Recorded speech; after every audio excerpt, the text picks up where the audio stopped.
The fir- the first thing that's on our agenda today is we're having a closed session prior to our committee meetings. So we will be stepping out, and it is pursuant to 2.2.3711A19 of the Code of Virginia. So we'll excuse ourselves for a few minutes.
Oh, okay.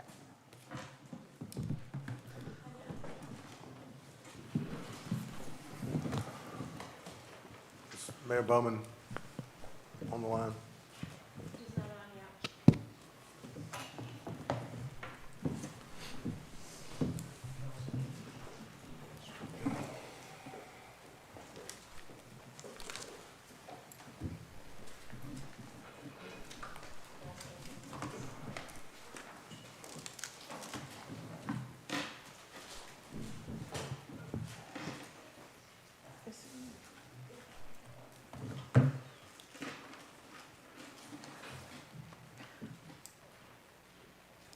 First of all, I'd like to apologize on behalf of the town council for keeping you all for waiting so long.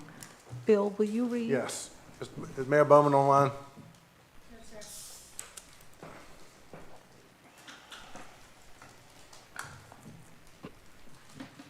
Does he have to be? And he's just going to certify his attendance and his. Oh, okay.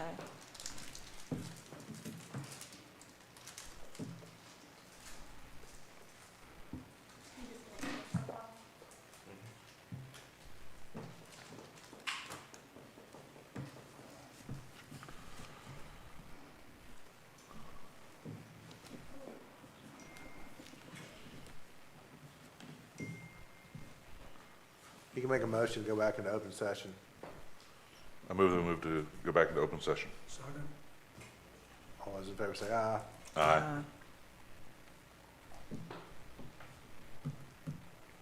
Can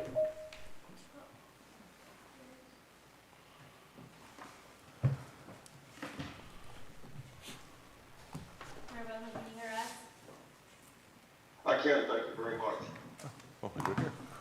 Mayor Bowman, we've gone back into open session. You want to certify that you are acting, that you participated remotely and due to an illness, and your current location is where? That is correct, sir. I am participating because of upper respiratory tract infection, and I hope to get better, but I did not want to bring it in there and spread that contagion, and certify that I am in the town of Smithfield at my residence at the present time. And the town council consented to your remote participation. We need a motion that during the closed session, there was only discussion of personnel matters, in particular department evaluation pursuant to 2.2-3711A1 of the Code of Virginia, and there was a discussion of lawfully exempted information not subject to disclosure pursuant to 2.2-3705.2 of the Code of Virginia. So moved. Second?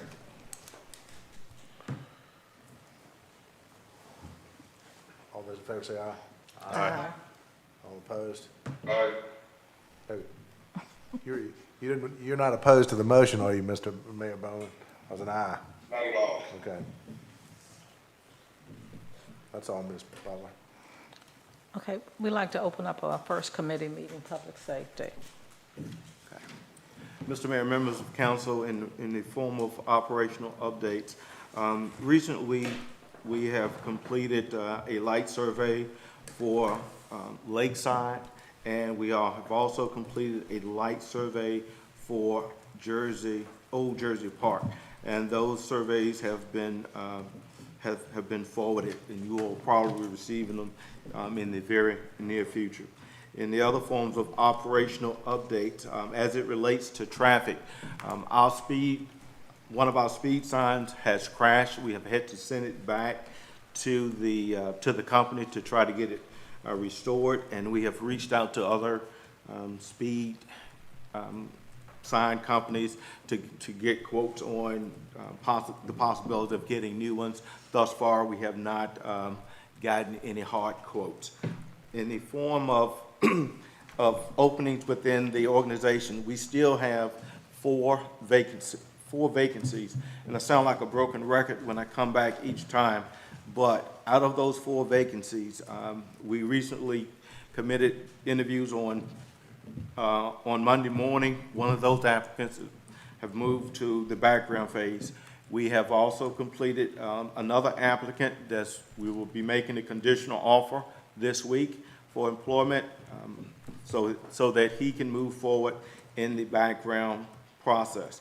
So With those two, it will leave us with 2 vacancies, and we have other applicants that are pending to move forward in the process of our hiring. In the form of recent activity, on November the 6th, we had a commercial burglary in the 600 block of Main Street in which 4 lawnmowers were stolen. As a result of some investigative leads received by flock camera, we were able to make 1 arrest and recover 3 lawnmowers from that commercial burglary. The suspect was located and arrested, I believe it was Chesapeake, Virginia. And so I'll be happy to answer any questions. Or one other additional note. We had administrative assistant that was scheduled to start on today. She submitted an email on Friday rescinding the job offer. So we are looking to come up with another plan to move forward with filling that vacancy. That's the 3rd person that the job has been offered to that have declined the job. But we will continue to work diligently to fill that vacancy as well. So what's the problem with that? We're not paying enough? I mean, something's wrong. I think with the experience that some of them may be having, some of them have come with, that with the salary and their experience, they are looking for much, much more money. One of the original ones that took the job wound up having to leave. Their family had a severe illness, and they had to leave the state to go take care of a family member. So that individual was here 2 weeks before that happened. So that one, I think that would have been a long-term employee, but they unfortunately had to go take care of an ailing parent, I believe. Is there anything we can do with that, Ashley?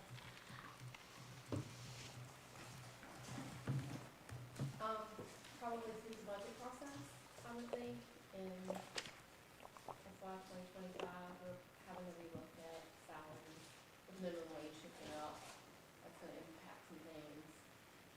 But in order to keep us in the budget right now and with internal equity, I think we're doing what we can, for the time being.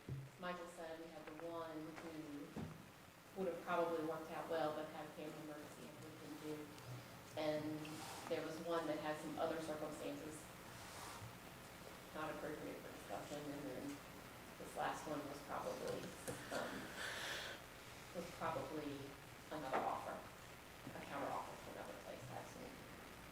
I mean, to me, an emergency reclass of a position would have saved us money when it comes to recruitment costs and turnover, 3 different times. I don't know if we've ever done that before, mid-cycle.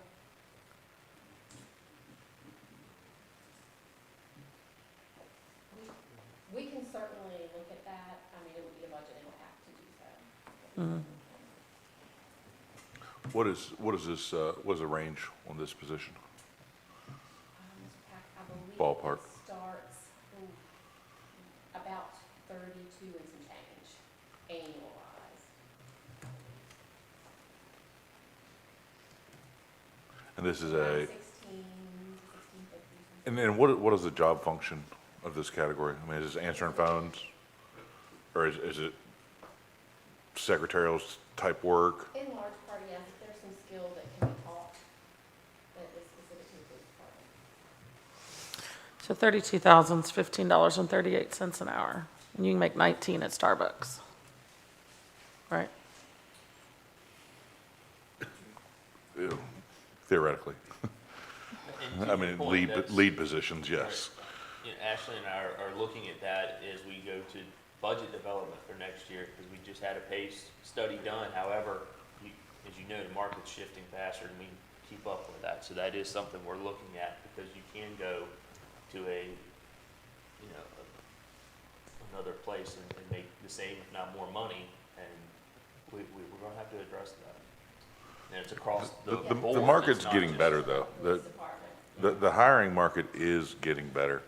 I'm seeing more candidates, more qualified candidates with more reasonable expectations of salary. I mean, there was a very lengthy, short after COVID, but that I'm seeing more reasonable salary expectations and, knock on wood, more highly qualified and better candidates appearing in the marketplace than I have in a number of months or years even. So that's, not that I'm a trend analyst up here, Actually, but you know, I don't like to change things mid-budget, right? And I think we should try to use our crystal ball always and see exactly what we need to see. And that's probably been unreasonable, but, you know, even with a $4 an hour adjustment, you're talking about an $8,000 difference. That certainly isn't gonna put the town in a too big of a hurt locker. It's one position, there's one of them. I know you're trying to have parity, but there's one person in that position, no. How many people are in that position? At the police department? And that's the issue we wind up in, is if you adjust this one, then to make it equitable across the board, other people in that position, you have to adjust. And then you look at other people in a similar position in a different department. It winds up snowballing pretty quickly, which is why we're looking at it as part of the budget process. Yeah, we recognize it's a challenge, and so I've already started working on some adjustments for FY '25 as we move in. A shift in the whole budget, the pay scale for pretty much every position because of the minimum wage shift. In part because of the minimum wage shift, but also in part for competitiveness within the market. Are both of those positions for the police department? There are 2 administrative assistants and an executive assistant in the police department. One of the administrative assistants is currently. Is vacant. Yes, And they're all full-time? yes,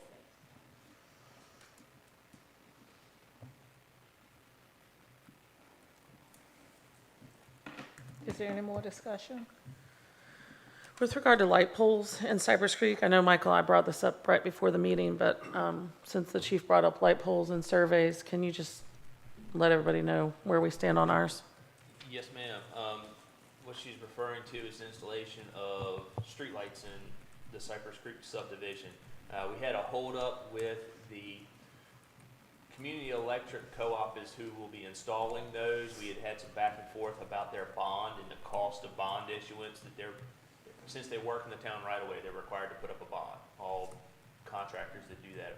And so we had some back and forth about their bond cost, and that has been resolved, and so that should be moving forward in the very near future to get those streetlights installed.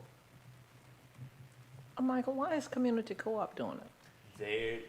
They are the electric supplier for a portion of Cypress Creek. Most of it. In fact, there's only like 2 streets up front that are on Dominion. I'm on Dominion, but Wow. not, yeah. Oh, okay.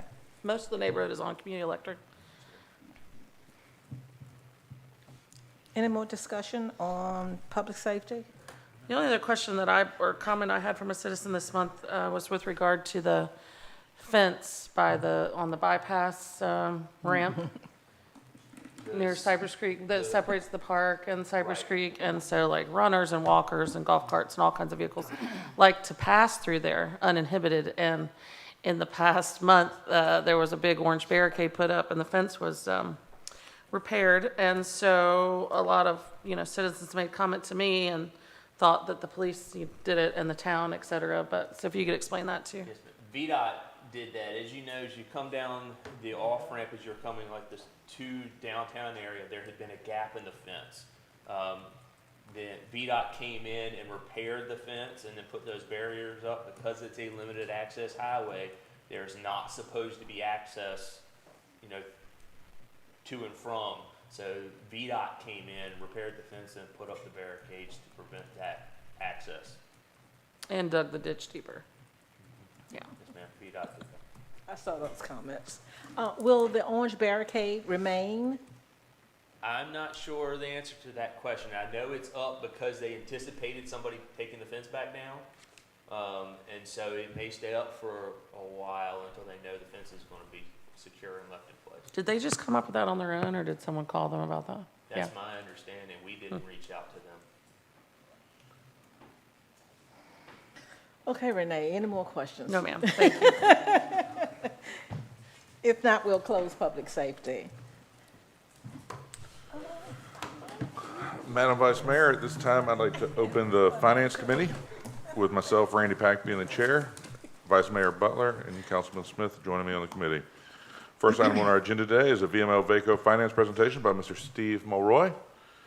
Ms. Ross, would you like to give the introduction, please? Yes, this is Steve Mulroy. Right now, we have our investments with, a portion of our investments with, DML Vaco, and Steve is coming. Gotcha. One second before we jump into this, I do believe, Vice Mayor, that we had some public comments to start the session. Would you like to start, take that over now? I guess it's been waiting so long. I want to apologize. We've just started something relatively new with our committee meetings to have public comments, and I did overlook that. The first name on our list, Mr. Mulroy, is that? Please accept my apology. Can you wait a little bit longer? Okay. We only have 2 people that are signed up. Be patient with us. Okay. The first person on the list is Bill Harris.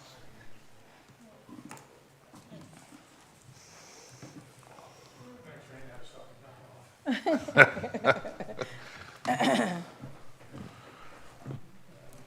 afternoon, everybody. My name is Bill Harris, 329 Gray Street. Just a quick one, address you guys at the town council meeting. I just want to go back to it, particularly with Mike sitting here. Very, very important in the mind of many that you guys really reach out and coordinate more often with the board of supervisors and go beyond what we always talk about, our comprehensive plan. We have got to get ahead of this. Just your recent discussion in the last 5 minutes. For us to be successful and protect the future and protect Smithfield, we need to be proactive instead of reactive. And in the past, that's what we've been doing. Come in, Renee, Randy, Mike, and the staff really worked hard on that tax thing. Already, we're probably off the boat on that. The recent article in the Smithfield Times exploded. Some of us have been trying to say to the town council over and over again about the schools. What the Grange is going to do, coupled with everything that's already in the pipeline, is going to blow our schools' ability to do their job out of the water. We've got to get ahead of that in taxing and organization and all sorts of things. If you haven't read the article, please go back and read it. Those of us that spoke to you about overcrowding in the schools, the numbers are 1, 2, and 3. The new numbers released by the state and by our own superintendent, by our own school board. We're looking at overcrowded schools within 3 years, not enough teachers. And if you don't know what's going on with teachers, please take a hard look at that. We are buying back our teachers out of their off periods in high school. Teachers willing to give up their off period and now being paid because we cannot get substitutes and we cannot hire teachers. I know the town's not responsible to the White County school system, but we certainly play our center for double tax for that purpose. And all of you've heard me on this 1,000 times, the number 1 job of municipal government is safety and safety services, but 1A has got to be public schools.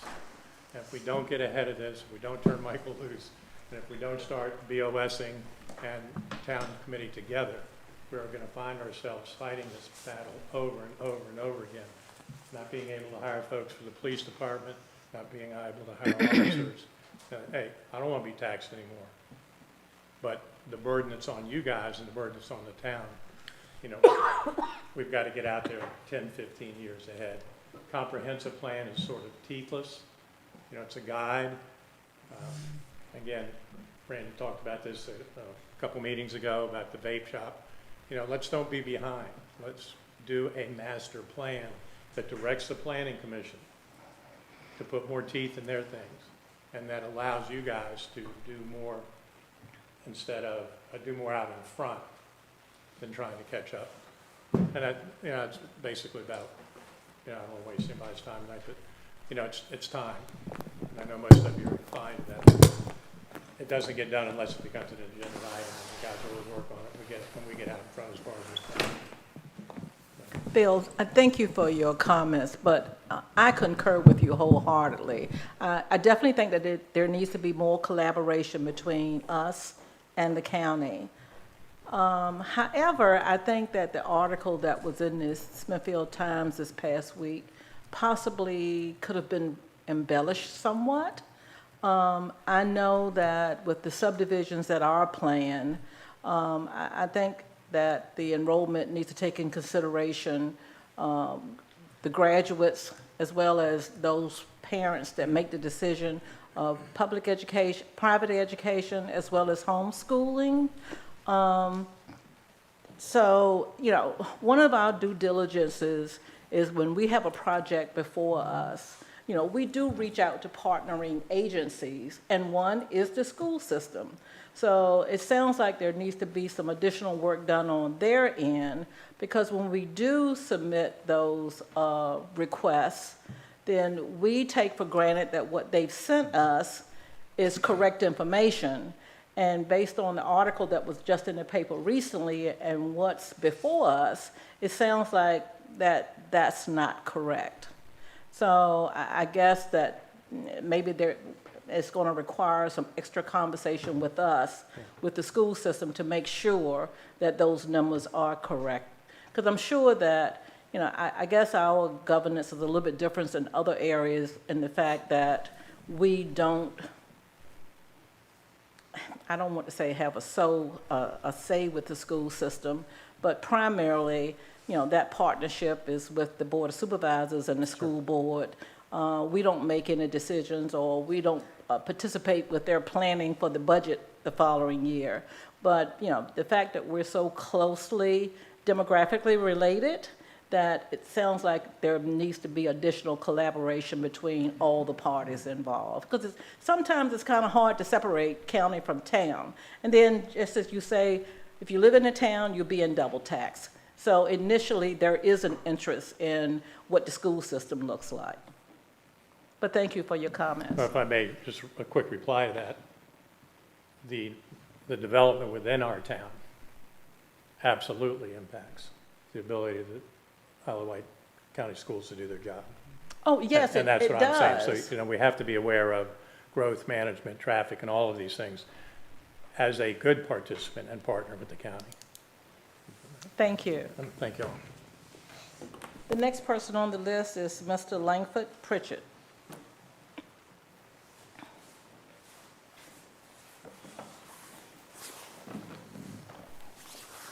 Lanford Pritchett, which one of these is it? Is it this guy or this guy? The fuzzy guy? Either one. All right, thank you. 5312 River Landing Trail, Smithfield. Just kind of a point of order or Robert's Rules. I'm not sure which one it is, quite frankly, but some of you may recall I spoke out in opposition with the Grange a few months ago. And under the category, all I know is what I read in the paper.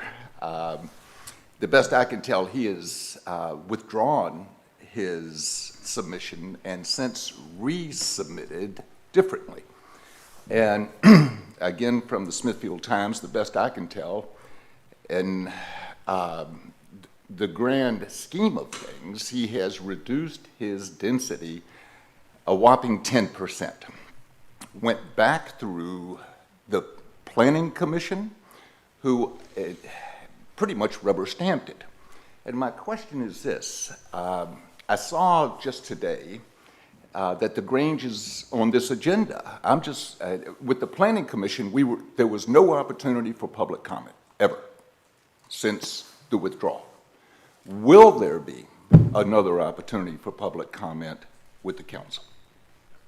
There will be a public hearing at the next town council meeting. Which Next is month. December, yes, In December the 5th. Tuesday, December 5th. right, December Dec- 5th. December 5th. Okay, thanks. Appreciate it.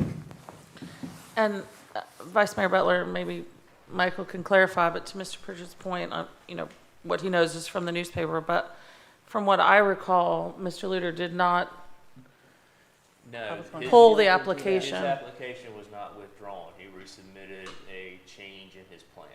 so he tabled it or something. What's the official verbiage of that? He just revised his plans. He remanded it back to Planning Commission. He revised his plans, and Planning Commission reviewed those and then acted. So it was his plan to withdraw, Did not withdraw, He did not just follow through. revised. I'm sorry, he did not withdraw. No, that was No, his sir. original intent. The council never accepted his withdrawal and instead remanded it back to planning commission. Okay? Sorry to hear that. Thank you. Thank you.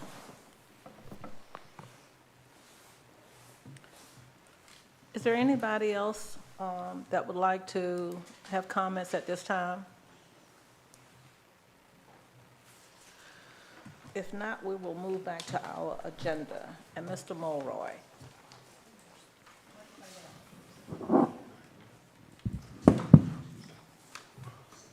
Thank you, and I appreciate the council's committee to give me the opportunity to talk to you today. I just have, a few remarks about the Virginia Investment Pool. The town has been a participant in the pool for a number of years at this point. So I just thought it'd be good just to give an update, and if there are any questions, be happy to answer them. But the Virginia Investment Pool is, on the first page here, the Virginia Investment Pool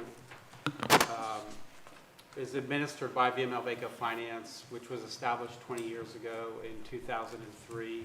It is VML and VACO, Virginia Municipal League and Virginia Association of Counties. It's their finance program. Both of those associations have oversight responsibilities for VML Finance in that they nominate the board members who oversee our program. We're registered as municipal advisor with the SEC and MSRB, and we provide services in the finance, investment, and accounting area, specifically financing and municipal advisory. We've done over $1 billion in financing. We've done some with the town in the past as well, some financings. We have about $4.5 billion of funds under investment funds that we administer. The Pooled OPEB Trust and the Virginia Investment Pool, and we also provide accounting services. The mission of VML Finance is to provide high-quality services to political subdivisions, whether they're towns, authorities, or some of the large AAA localities like Virginia Beach or Arlington County. So it really runs the gamut who we service. Our objectives are to meet and even exceed the expectations, and to provide that at a fair price, to be, to serve our clients fairly and with integrity, and provide a fair price in the services that we offer. We also have staff that have extensive experience on the investment side. For example, we have a director of investments that has over 20 years of investment experience with the endowment of University of Richmond. So we do have high quality staff on the team. So it's more specifically on page 4 to the Virginia Investment Pool. It was established 10 years ago in 2013. And in 2017, there was legislation in the General Assembly that specifically authorized local governments to invest jointly as the VIP does. So essentially, local governments are getting together and investing jointly, through this program. It's organized as a governmental trust in the Internal Revenue Code of the IRS. It's Section 115, so it's a non-taxable investment vehicle. And I think an important feature of VIP is that it's local governments getting together to invest. It's not a financial services company that's offering a service.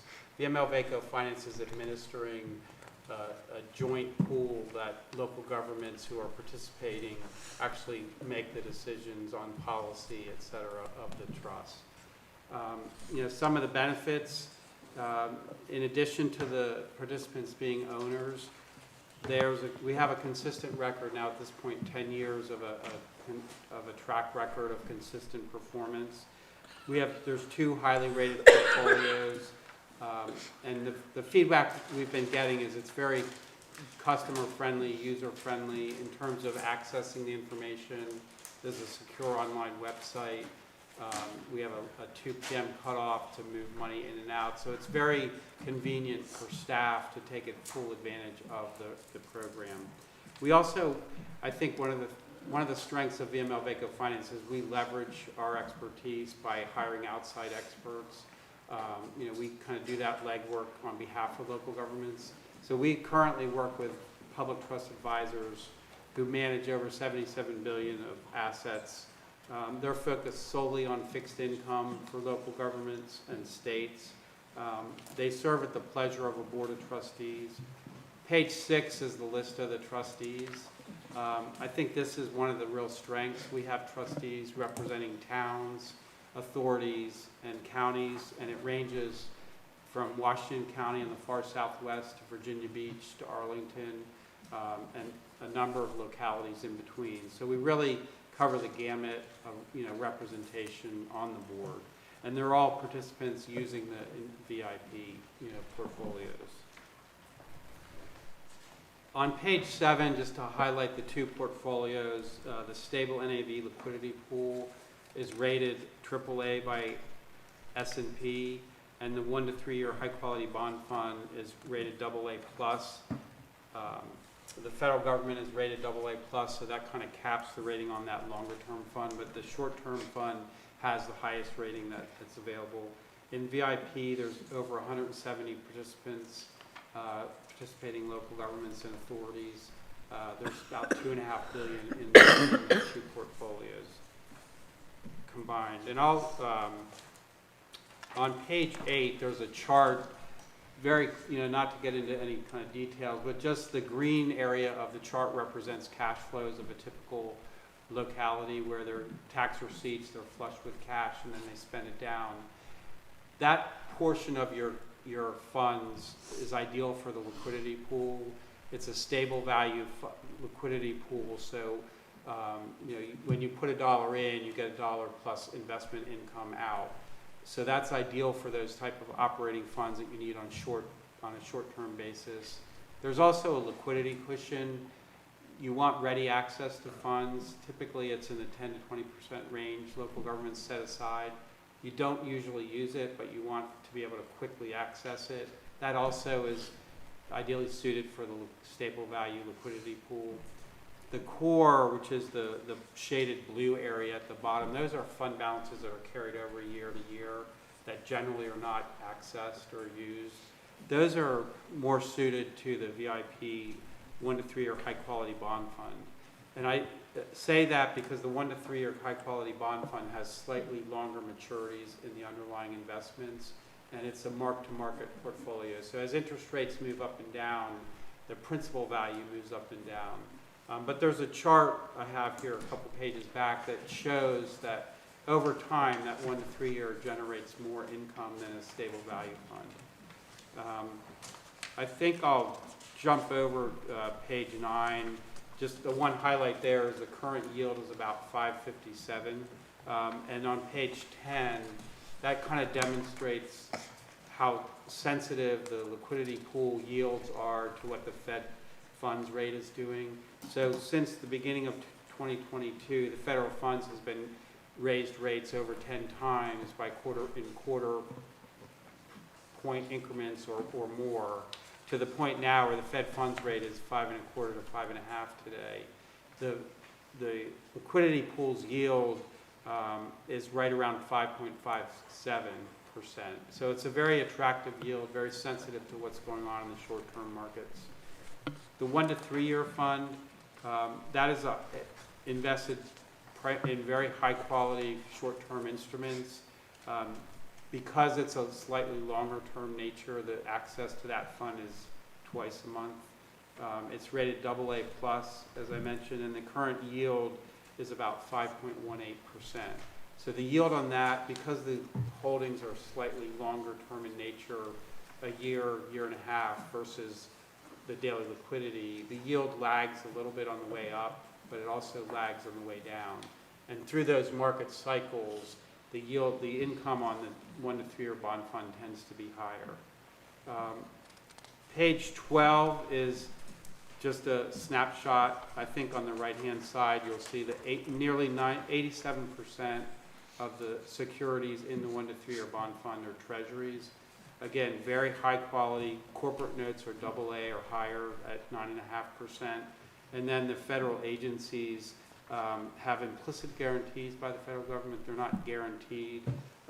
But the main takeaway, I think, on this page is it's high-quality securities that are in the portfolio, and the portfolio manager is managing the portfolio to take advantage of what's providing the best value in the market at that time. Because 5 years ago, less than half was in U.S. Treasuries, but today, given the nature of the yields and how close they are, the manager is focused more on Treasuries because he thinks they offer the best value at this point in time.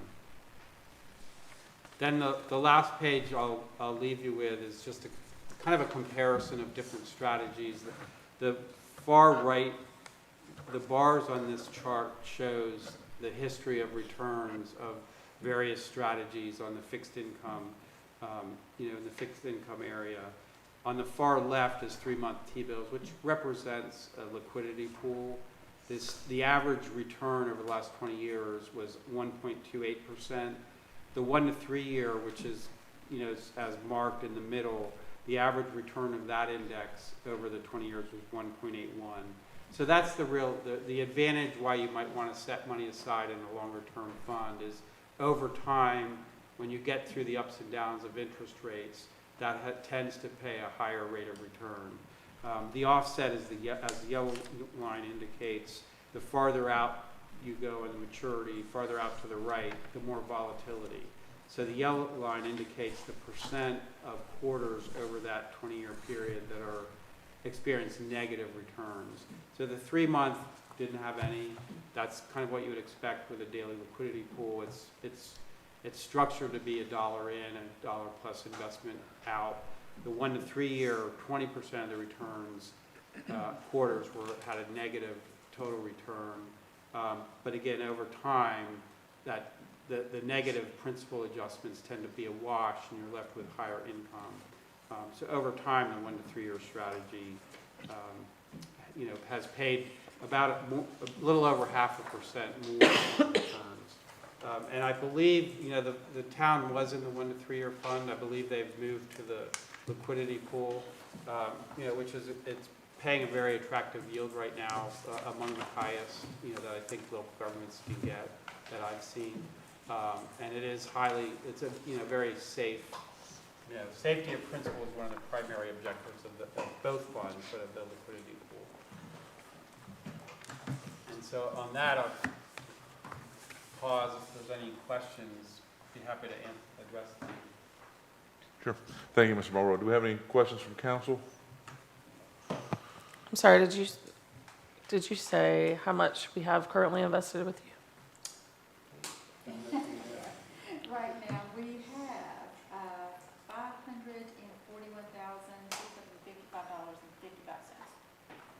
It could be more certain. And I can think of Yeah, that's kind of my question. Like, is there more that we could? We could, my forecast tells me that we could invest as much as $7 million and it is instead of liquidity. If we needed the funds, we could get the funds back out of the account. It's a simple transfer. But we could be more assertive, put $7 million more and be perfectly fine. And that's one of the things we haven't focused on much, Ms. Rawson, that we hope that some of your expertise allows that to us to bring more. And can we give her the other microphone as well? The audience can't hear Ms. Ross, so we can just slide the other one down. What she said is that we have quite a bit more in cash reserves, that we could be more assertive if we chose to.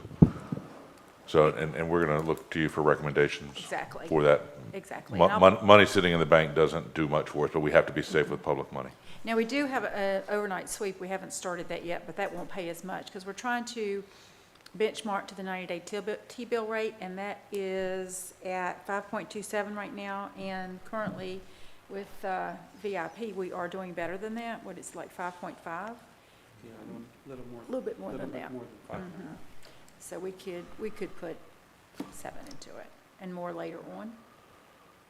Thank you. Any other Laura, questions? how does this investment compare to what we're currently using? Is it more aggressive? Or? This is the same investment The same pool that thing. we're using. It's the same thing. Yes. It's the same, okay. Yes. Money market's very simple. We do have a CD. It pays, it's fine. It just is a hold on to it right in the bank. And it is with the same bank that we hold our other cash accounts with. Sure. And that rate isn't 5.5%, I'm guessing, right? No. No, there's not many 5.5%. There's no 5.5% CDs out there No, I right was now. being facetious, Yeah. no, obviously. About 5.25 is about the best that's being offered right now. Right. It's right about 5. So, okay. Thank you, Mr. Mulroy. We appreciate you coming down. Thank you. Thank you. I appreciate the time. Okay, moving along on our agenda, we have our October financial statements. Again, Ms. Ross. And you have your financial statements in front of you. We are still awaiting the final adjustments from the auditors. Typically what they'll do is they will tell us what accruals we need to make, and we are waiting on that. Mostly VDOT, we're working on that. Every day they come up with something else that they want to look at. 2 or 3 times a day they send more and more stuff. I think they just run through a list, and finally, once they're at the end of the list, they are ready. But what we cannot do is close the year until we have all of those adjustments, as you would figure. And once we close the year, we're able to then add budget data to the Munis system. So right now, the budget data that we have is just kind of hard-coded into the financial statements. But we'll be able to tell how we are to budget earlier, once we are able to put the budget information into Munis. We do hope that's going to be January, if everything goes right. I hope they don't have any more questions. And the financial statements will change just a little bit. The only accruals that we really do that I know about that we need to make are to the debt, to the payroll. That's just my first glance at it. We don't want to make any of those adjustments until they tell us that we're supposed to do that. So, personal property taxes were mailed on 11/20 and are due 12/18. We are already getting money in from them. I can't tell you how much right now, but they have been coming in. They are doing it. Some are doing it in person already. So, let's see. The cash balance report, I'll just jump into that, if that's okay? Okay. Cash balances reflect any adjustments made. So we have right now $25,329,989. All right. So out of that, as I was mentioning earlier, that we could do an investment. If you look at the cash balances, at the bottom part, it says under the general fund. That's where we could move funds out of to move them to the Virginia investment pool. Let's see. Real estate was due in October, and we did receive $1,050,000. As a reminder, that was only half, so we will look to get the rest of it around June the 5th. The same with the refuse fees. Let's see. As mentioned earlier, personal property is due in December. Anticipate $1,117,500. Let's see. 911 shared services.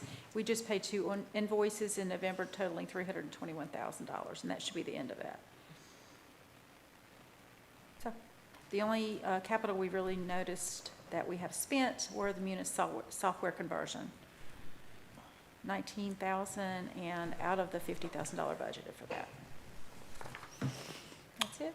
Very good. Any questions for Ms. Ross on either the financials or the cash statement? Sure. So sometimes when I look at this, I try to compare, okay, so October, we were basically a quarter, 4 months into the year, right? Mm-hmm. So you look at the percentages, and just as I look at sales tax, any explanation of that only being 6.7%? We're looking into that, find out what's going on. Yep. So that caught your eye as well? It did, yeah. I don't understand why that's so low, but we are. Because a lot of time with sales tax and that, we sandbag it, right? We don't actually even budget for all that, the treasurer of the county says that we're gonna get, and so just the fact that it's only 6.7% just stood out to me. Yep, as well. I'll find out what's going on with that. I have noted it, and also the meals tax are a little bit lower than anticipated, so those are 2 that I'm gonna look into. Yeah, I mean, so not as bad, right? 'Cause it's No, just a not as quarter. bad, but yeah, it is partway Right. through the year. Okay. Thank you. Additional questions? Okay, we have invoices in excess of $20,000 which require authorization. We have only one at this time. It's the Blair Brothers for the Pagan Road Project, $112,364. Any questions or concerns on this particular invoice? No, we will send that to council for consideration then. I have two other items I'd like to discuss tonight, this afternoon, with regards to finance. The first is that we have I have not seen our agenda, but I believe we have a public hearing on our real estate tax rate in December. Is that correct? No. No, because I talked to Mayor Bowman about this. It requires a 2/3 vote of the town council, and it requires a 30-day notice, and so we couldn't have the 30-day notice by the December meeting. It requires a 2/3 vote of town council, and you have 2 new members on the January meeting, which would put them in the situation of being just appointed and having to vote on a tax rate, which we deem to be unwise and unfair. Okay. And so, given the fact that we have time on this, we talked about this, and we're going to push that to the February meeting to vote on the tax rate, because in that way, at least the new members can bring themselves up to speed and know what they're voting on. We deem that kind of unfair to put them in a situation where at least one of them has to vote to approve the tax rate, and they may not know what they're voting on, which seems to be unfair and unwise. Okay, so that'll bring me into my second point. I We have a have- question about that. Yeah, go ahead. Randy. If we're voting in February, does that give us enough leeway? Will the new tax rate change in June? No, the tax bills don't go out till end of April, Yep. so It, you got plenty of time oh, okay. to set the rate. In years past, when we were on the old schedule, you typically vote on it in September, and the bill went out in November. Well, we changed the tax year now, and so. I just wanted to verify that. No, we got Oh, plenty of okay. time, yeah. But that was. That's fair. I I don't have a problem with that. I had to put the ad in the paper, and we talked about this and said, this is a new development. The fact that we have 2 vacancies on council made that a problem. Okay. Yeah, so my question about that is just, not that I would do it any differently, I agree with your approach, but the 2 vacancies on council happened on November 7th, both the same day. You said we needed a 30-day notice, so we should have technically advertised it by November 5th. Right. So we should have already advertised it, I mean, But- right? No, but. Yeah. November 7th was the election, so I won, Wayne resigned. We should have already had advertised the public hearing, because it should have been December 5th. You just said 30 days, that would have been November 5th. Well, you can't put an ad in the paper that quick. You have to have a week's lead time. No, my point was, prior to the election and that, we didn't know what was going to happen with anything. Obviously, couldn't have foreseen Mr. Hall resigning. Didn't know what the outcome of my election was going to be. And so I feel like we directed you all to put in the public hearing and put in the notice so we could have the public hearing and make the decision on the budget. It just happened to work out that now this 2/3 thing doesn't really work out. And again, I agree with you. I wouldn't do it, I don't think at this point any differently. My point is, if we really had intended on voting on it in December, you would have already put the notice in the paper on November 5th. And you didn't, right? I mean, is that your point? That's my point. We already ran a notice which was defective. And Right. because of that, y'all had a meeting, and I wasn't at that council meeting, at your last committee meetings at the end of October. But there wasn't sufficient time to put that in and still get 30 days notice because you had to make a decision. So my point is, I get your point. It ended up working out okay, given the current circumstances. Right. Because you would only have 6 council members, and. Again, don't disagree. Okay. But we all came, I mean, Jeff and I talked about this, like, you missed October committee meetings. And Yeah.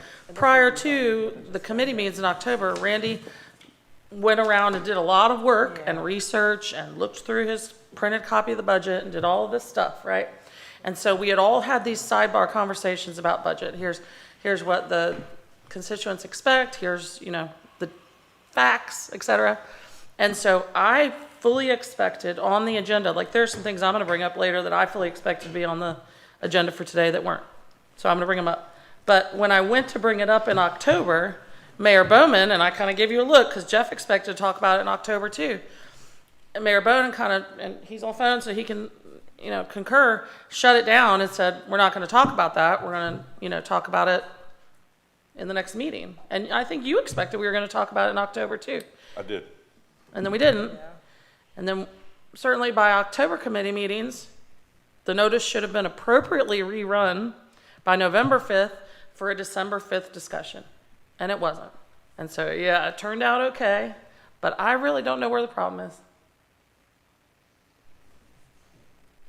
I don't see it as being a problem. It's, At it's, the time, it's not a I problem. know, and that's what and I don't know why we're discussing this, because we've got time to do the right thing.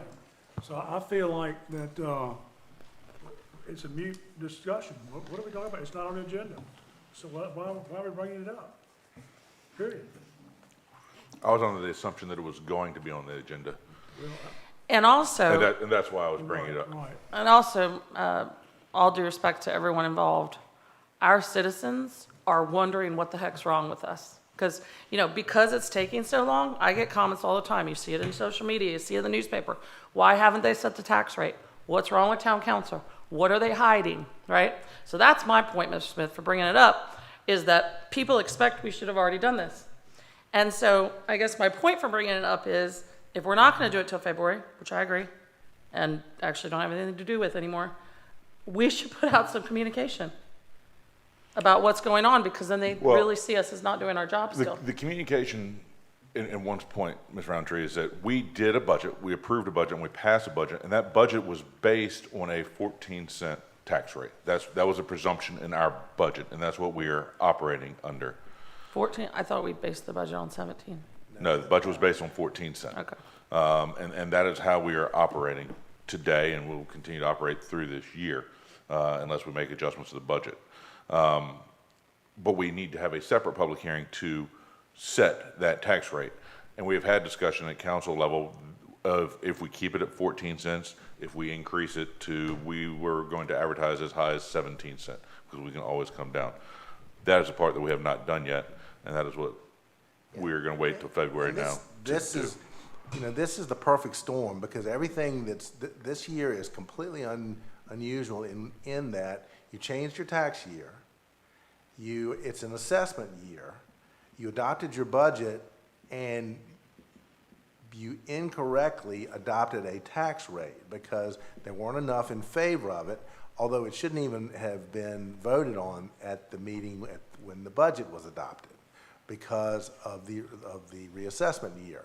So if you were to put this in the same context as any other tax year, you're not voting on it any later than you normally would, because normally it was adopted, in years past, you've adopted your tax rate in September and as late as October, with bills to go out in October or November for payment in December. You will adopt a tax rate in February and when bills are going to go out in April or May. So the same time period is going to be in play here. It's just, I'm sorry that it's not on the agenda like this, but I had a deadline the other day. If it was going to be on January, I had to put it in the newspaper, and I talked to the mayor, and he says, this doesn't work. He says, this is grossly unfair to whomever is put in the position of being on council. They would be expected to vote on a tax rate that they know nothing about. And that doesn't seem to be fair, reasonable, or wise. And so we said, well, given the fact that there is no critical deadline, we pushed it to... Yes. I do wish I was there. Just a couple of comments.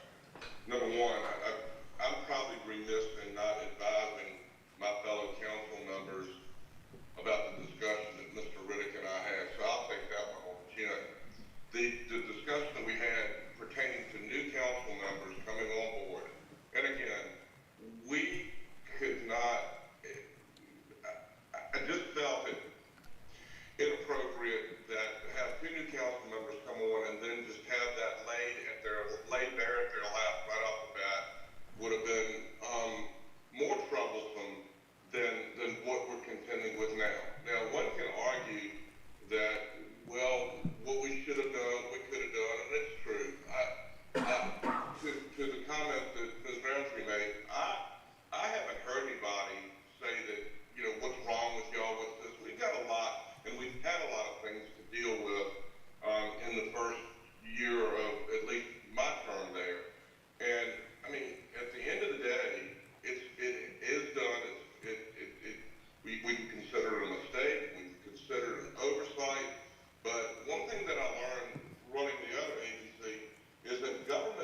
Can we just try to communicate that that's the strategy somehow?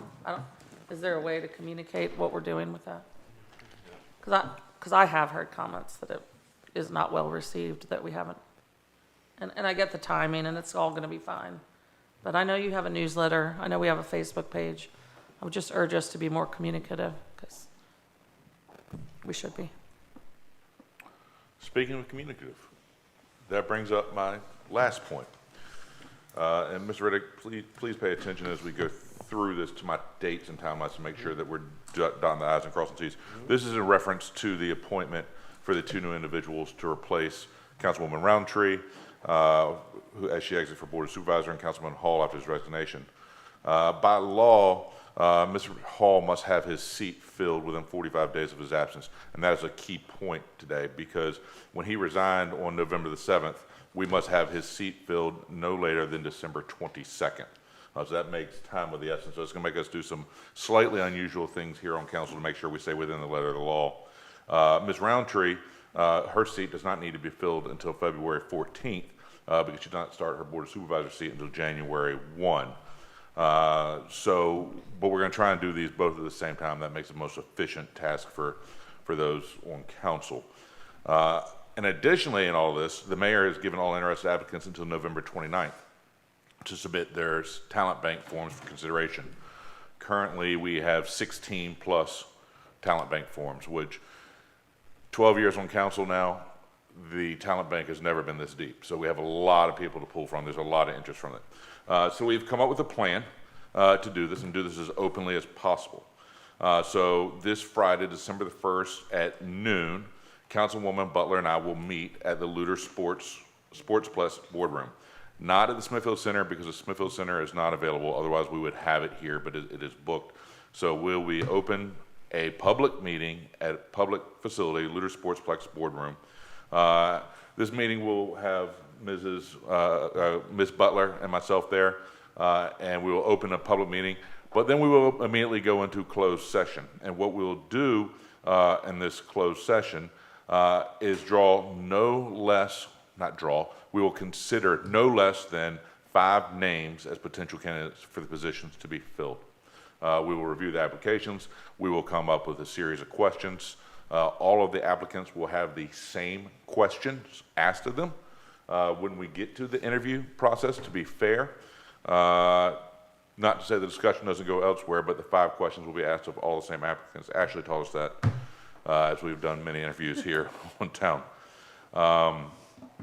And then we are going to have interviews for these, and we must announce where and when we're having the interviews, although they will not be open to the public either. It's not fair to the applicant to have to interview in a public setting. So no later than December the 4th, we will announce that we'll be having interviews at the time and date of these. And what we have decided is that we will have interview slots open daily from December 11th until December 14th, from 3 p.m. till 5 p.m. That'll be the times of these interviews. These meetings will be open to public and then go to closed session. We believe these interviews will take approximately 1 hour. And when we know the exact times and date for each of the interviews, we will cancel the other open meetings so that we're not there for 2 hours for 4 days. We will ask Ms. King to schedule these interviews for us once we have the names. And we will give a range of date and time to hopefully fulfill these candidates' ability to be here. And then finally, once our committee has completed this, Ms. Butler and I shall have 2 recommendations, and we will call a special meeting of the Town Council. That meeting will be on December the 19th, 2023, here at the Smithfield Center. It will be at 5 o'clock. The reason for the time is that we have a BHAR meeting that night, correct? At 6:30 our normal time. So we're going to do this at 5 o'clock. Mr. Stallings asked me what time he thought that we could have it, and I wanted to give us as much time to debate and discuss as a council meeting. If everybody's in agreement, it should take 5 minutes. If there's discussion, we have an hour and a half to make a decision before we have to give up the room to BHAR. We have to have somebody in spot no later than December 22nd, but hopefully we can do it that evening. That evening, we will have somebody on hand to swear in. We'll choose two applicants. We'll choose which one is fulfilling Mr. Hall's spot, and which one was filling Ms. Roundtree's spot. The one that is chosen for Mr. Hall's spot will be sworn in that evening. So we will have them sworn in immediately so that we fulfill our requirements by December 22nd. Ms. Roundtree's spot will be sworn in at the January 2nd, 2024 meeting, as Ms. Roundtree will have departed at that point. So we hope to have everybody at the January meeting. That'll be our first order of business in January, and have a full council back then. So, Mr. Riddick, what I've asked of you is that our dates are accurate. Yes, We they're don't- accurate. Yeah, we cannot afford any missteps here. We have to get this done right. And it's probably, you would probably just, continue your regular meeting to December 19th instead of a special, like we do for. For budget. I'll do some of those meetings. If that's a proper way to handle it, that's absolutely fine. I just want to make sure we advertise Right. and keep this open to the public. And then, once you guys are blessed us that we're within our letter of the law and do it, I want to make sure that the paper gets a copy of this so they understand who we are. That was gonna be my comment, is the process that Mr. Pat just laid out, that will be conveyed to the newspaper tomorrow, Okay. along with those dates of those meetings. So that will be available to the public, for the process as well as the dates for those meetings. And then Ms. Butler and I, Vice Mayor Butler and I will try and bring you back two quality candidates. If we're all in agreement, great. If not, we have time to debate it and go to discussion. As as Mayor Bowman said, if you guys don't like who we choose, you are welcome to appoint anybody. Typically, that person comes from the talent bank, but there's no rules governing so. So if you want to invite Mickey Mouse to be on town council, well, we can have that discussion then. He could not be because he's not an elector from the town of. If he lived in town of Smithfield, yes, that's right. The qualification is they have to be in town. Is there an age limit? There is not. No? Okay, Just a interesting. minimum age. That's That's what I said. Minimum age. Electorate, that would be 18 years. 18, yes, okay, right. So keep those qualifications in mind, and Mickey Mouse is not going to cut it. Anyhow, I want to make that out here so everybody understood that process. We've spent some time just trying to lay out the process of doing so and make sure that everything is open and fair. So that's the road that we're headed towards. And if there's nothing else to come before the Finance Committee, Mr. Pack, I did have a Yes, go question. ahead. For Mr. Ross about the progress with Munis. How's that going? I haven't kept an eye on that recently. Well, we're moving. That's about it. Yeah. We have postponed a couple of modules because they just didn't work like we wanted them to. So we do hope we'll have some progress in January. How often do you meet with the Munis team? Depends. Sometimes it's every week. Can I talk about a status report update? We're trying. Thank you. The most important part that we want to get implemented is cashiering. Right. That is the one that everything else hinges on until we can get Madam that Vice Mayor, implemented. Yes, Mayor Bowman. question for Mr. Riddick. Who in this scenario will be conducting the election? Would normally the chair, the mayor that conducts the election? Because, if we have but two, and two come out to be the nominees and the ones that satisfy the council, that's all well and good. But then if you have a nomination from the floor, be it talent bank or otherwise, having never run this, and we've talked about details earlier this evening, I want to make sure that they're correct. Is it done by a ballot, meaning a paper or secret ballot, which I don't think it is, or is it done by I call for the vote through the clerk, and then the number of votes received by the most nominees are then elected? Are you familiar with that? Or if nothing else, not to put you on the spot, can you research that, please, and let us know? Yes, sir. I'm sitting here with Robert's rules in my hand, and so we'll figure that out before the election. And I'll have a conversation with you about that.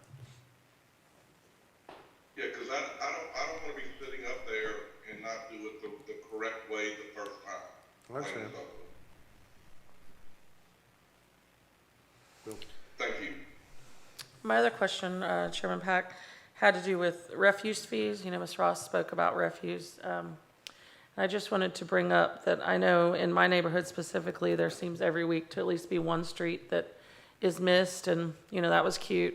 Not really, but it was like acceptable, I guess, for a week or two when they said the original driver was sick and then, or left, and then the new driver was sick, and then they had problems, but it's like every week. There's a particular street in the 55 and older section that gets missed, and their trash sits there until Wednesday or Thursday, when Monday is our day. So, you know, I hate to bring it up in our finance, but these people are paying for trash service.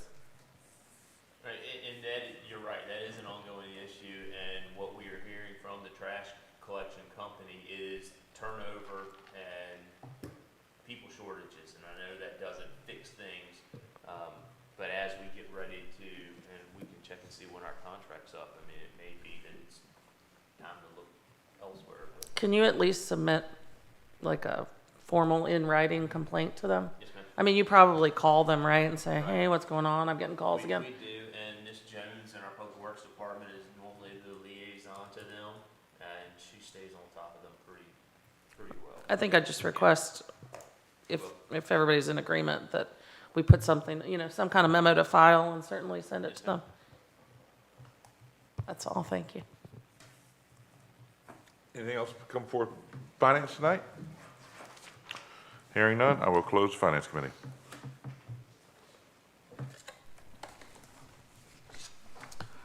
Okay, I'm going to open the Parks and Recreation Committee. Members present, myself as chair, Vice Mayor Butler, and Mr. Brooks. So I have a few things, but we'll start with Amy's operational update. Ms. Novak? We had a busy November with Veterans Day services, Bacon and Bourbon Festival, the tree lighting ceremony, and the Mistletoe Evening Market. All those events went very well, and we had good weather for all of them. And then upcoming, we have the Antique Show, which takes place here this weekend, which is part of Christmas in Smithfield, which includes home tours and the Manor House. They'll be doing horse riding demonstrations, cannon fire, and all kinds of cool stuff out there at the Manor House. And it'll be Christmas like they would have had back in that time period. So really cool. And also we have our Christmas parade coming up next weekend with Breakfast with Santa here at the Smithfield Center to start off the day. The Windsor Castle Foundation met today, and they've agreed to engage with Kimberly Horn to do a master plan for Windsor Castle Park. All those amenities that I brought to you all, they need a formal setting. We need to make sure that the components will go where I'm thinking they'll go, and to have a plan that gives us cost estimates and things like that would be very helpful to the foundation for fundraising and very helpful to me for planning what goes on in the park. So that's great that that's moving forward.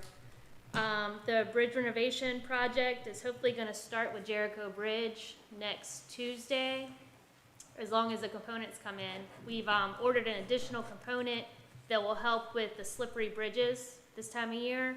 It's like a grading piece that they'll put alternating wood where you have inclines or declines. So we're waiting on that piece to come in before they can get started, because when they mobilize, they want to do the whole bridge and get it done within a month.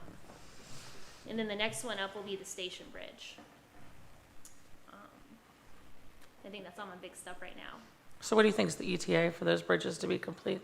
I think Jericho Bridge will be done. I think they'll do it within a month, because we're going to completely close it off, and they're going to work on it steady. And you'll give plenty of notice for the closure? I will. And you think it'll be over the winter? And I'll do a detour around it with signage to show people how to meet up with the next part of the trail and avoid the bridge. And I'm sorry, you said you thought that would start when? Next Tuesday. But when I get an update, we'll make sure we share it with y'all. Okay, my comment about the tree lighting, I know Mr. Brooks and Vice Mayor Butler and I all attended. Very much appreciated the seating that was reserved. Appreciate that, because I slipped in right at the end and was able to have a seat. And the program was wonderful, and being on the front row, I could hear Mr. Henson. He and I have been Rotary buddies for a long time. He's a long-time Newport News Rotarian. I could hear most of what he had to say. No one else could. So, We're gonna fix that. yeah, so my comment on that just is, we have a really nice stage now, and it's a fantastic event, I think, for the town, and I heard a lot of people say it really kicks off their holiday season, right? And they depend on that, and again, very nice, and the little kids and all that. We should invest, I would hope that you would be able to bring to us some kind of sound system, whether that's hardwired to the stage that we have that's so nice now, or something else that's mobile, but the system we had for tree lighting, It's not sufficient. Yeah, Was I've already not. talked to Steve Clark and hired him for next year's service. Thank you, Steve. well, that was unfortunate. Mr. Henson had people visiting from out of town, and I think he had some poignant remarks that no one could hear. So the other part about the tree lighting is that I know I remember last year asking for town council to be more involved in positive events, asked to speak, be recognized, whatever the case may be. Being in public life, we all spend a lot of hours doing this. Most of the time, the press that we get is critical of decisions we make and things like that. And so it's really nice to be an elected public servant, and I get that, the service part.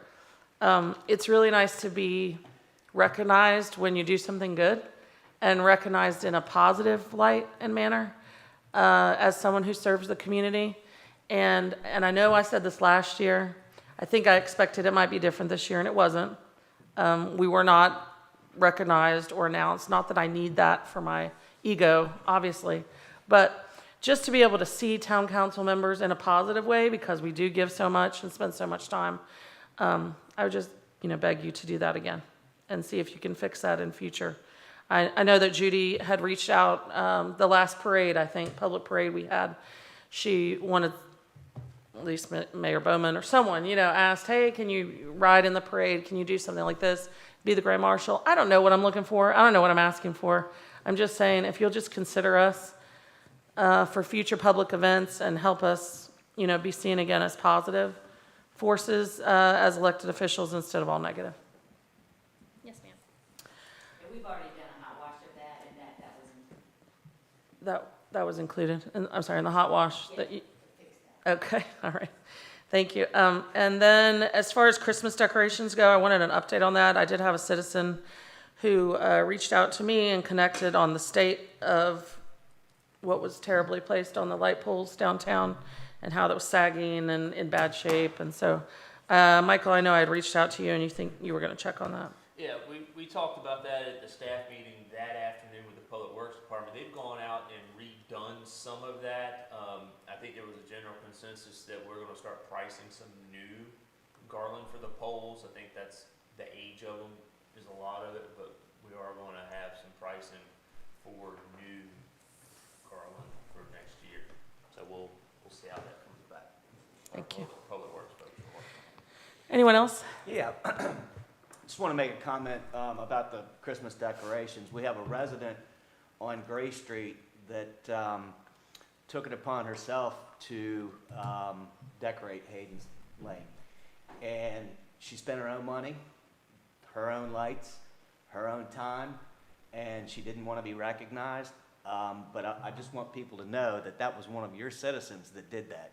And she did it, she gladfully did it.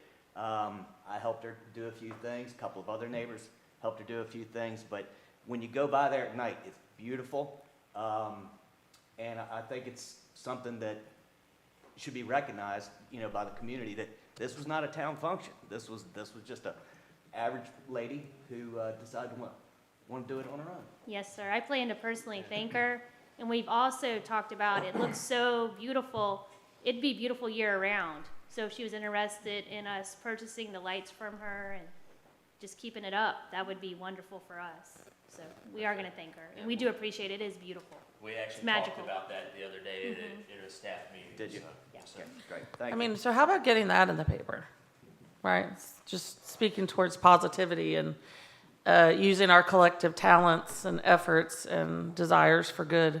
Like, pitch that to the paper when you send them the stuff about the talent bank and the whole process. You should say, hey, we got this really cool resident who wants to remain anonymous, but it looks so darn good that we think we're gonna ask her to leave it up year-round. And, you know, I know people that when I was running hospitals, if I wrote them a handwritten note, they tell me years later, they still have the note I wrote them on their bulletin board. And so just don't forget that, okay? So both of you guys need to, I mean, maybe we should too. We should thank that person and do it in writing and make a big deal about it, because she didn't have to do it. Anyone else have anything for Parks and Rec? Okay, we'll close the committee. Thank you. Thank you, Renee. We will open public build, is that where we are now? Public buildings and welfare. First two things on the agenda, number one, Michael, is the 2023 meeting schedule, and number two, the Schoolhouse Museum salary for docent. Yes, ma'am. The meeting schedule is in your package. We did have to move a couple dates around due to holidays, but that is all in your package and set. If there's no questions, I'll move on to them. Okay. The next, and I have Ms. Lanier from the Schoolhouse Museum is here with us, but we did receive a request from the Schoolhouse Museum to have the town consider taking over the cost of the docent at the museum. Currently, the budget amount for that right now for them is $10,752 a year. So if there's questions of her, she's here. If not, it's something council wants to consider. We have a couple options on how council could do that, so we can move forward if council wants to do that. Talk to Miss England with the museum. You know, one option is to roll that position under the museum. That way also it is split funded between us and the county since it's a joint venture. It could be, another option to do it would be a donation to offset the cost. So those are options if it is something council wants to pursue. So if there's questions, Ms. Lanier is here. She can answer those specific to the request. But it's before you for discussion and consideration. I got an observation, Michael. Yes, ma'am. I was under the impression that the agreement that we originally signed with the Schoolhouse Museum, that it said at some point in time that the town, I guess the verbiage is what is, that Right. this would happen. Right, and I think I've got the language here. But in 2004, the agreement said that the committee, which would be the Schoolhouse Museum Committee, was responsible for providing the staffing and day-to-day operations until such time as an agreement for permanent staffing can be reached by the committee, the town, and Isle of Wight County. So that was the language, that until a permanent agreement could be reached by the three entities, they would assume that operations, and that was in 2004, so almost 20 years ago. Who owns the Schoolhouse Museum? Who's owner? The town. Right, we own the property and the building. We own the property and the building. Right, we do all the And, main. and the exterior museum foundation maintains and Operates. operates, okay. Right, absolutely. We do all exterior maintenance and, major maintenance. And the insurance Right. and all, but we have been providing funds for the docent ever since the beginning. And we're asking really that you would donate or pay, or however you want to word it, $5,376 annually, if you will include it in your annual budget. We're asking the county to pay the other half. And this was a part of the agreement in 2004. Really, that automatically happens if the staff member rolls under the, If it rolled under to the museum, that would automatically happen. If we wind up making a donation to offset that, then we could make a donation of half. Right now, it's like, okay, is the Schoolhouse Museum part of the museum? No, ma'am. So it's like an entity by itself. Yes, ma'am. Wouldn't it be more uniform if it fell under the Isle of Wight Museum and continued to operate the way it does? That would be one possible option to bring it under. Now, the one thing to remember is right now, the Schoolhouse Museum Committee does everything with that person. So, you know, scheduling and if there's disciplinary, any of that they're handling. If they become a town employee, then some of that would wind up falling under our responsibilities. They would have to adhere to our policy. So there are some complications that may come with that if they become a town employee Okay, versus staying where they are now. hypothetically, Ms. Linier said that she's asking for half from the town and half from the county. Yes, So is that their responsibility to seek that request? If Or- that, right, if it's just a donation they're asking for, then yes. And if they refuse? Then it would be up to us whether we pay for half or all. And what's the process for talking to the county about making an operational change like that? Since they do split, maybe Judy knows, but since they do split the cost with us, do we go to the county and say, hey, we're gonna roll this under, we're gonna add a position, whatnot? It would be a conversation I would have with the county administrator. And That original paperwork that you read that, until such time that it could be taken up, was that signed by both town and county at that time? If so, you got letters. it was signed by the town manager at that time, Peter Stevenson. It wasn't, And it wasn't signed by the Did county. the county? No one else. Okay. No. Mm. For the last 2 years, the town has granted the museum funds to operate during the summer. And I think it would be, and they seem to have no problem with that, but to make it an ongoing event and not have to ask them every year to grant us funds, we have asked them if they would consider placing half of the docent salary in their budget.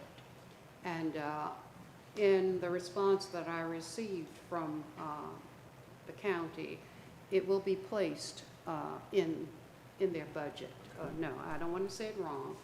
They're going to consider it in the 24-25 budget. I think I've that's got how a it is. question. I think we need to remind them that that school came out of Alawite County. It didn't come out of Smithfield. So I feel like we're sharing that together. And to me, it's, you're talking about parts of history. That's a prime example of it. And the county needs to own up that it came out of the county. I know where it came from, so. Absolutely, and the museum was a part of the town's celebration of the 400th anniversary of the founding of Jamestown. And the purpose was to encourage tourism in Smithfield. So initially, it was a town project. So, and we've done some wonderful things with the museum. And I'd just like to share this with you.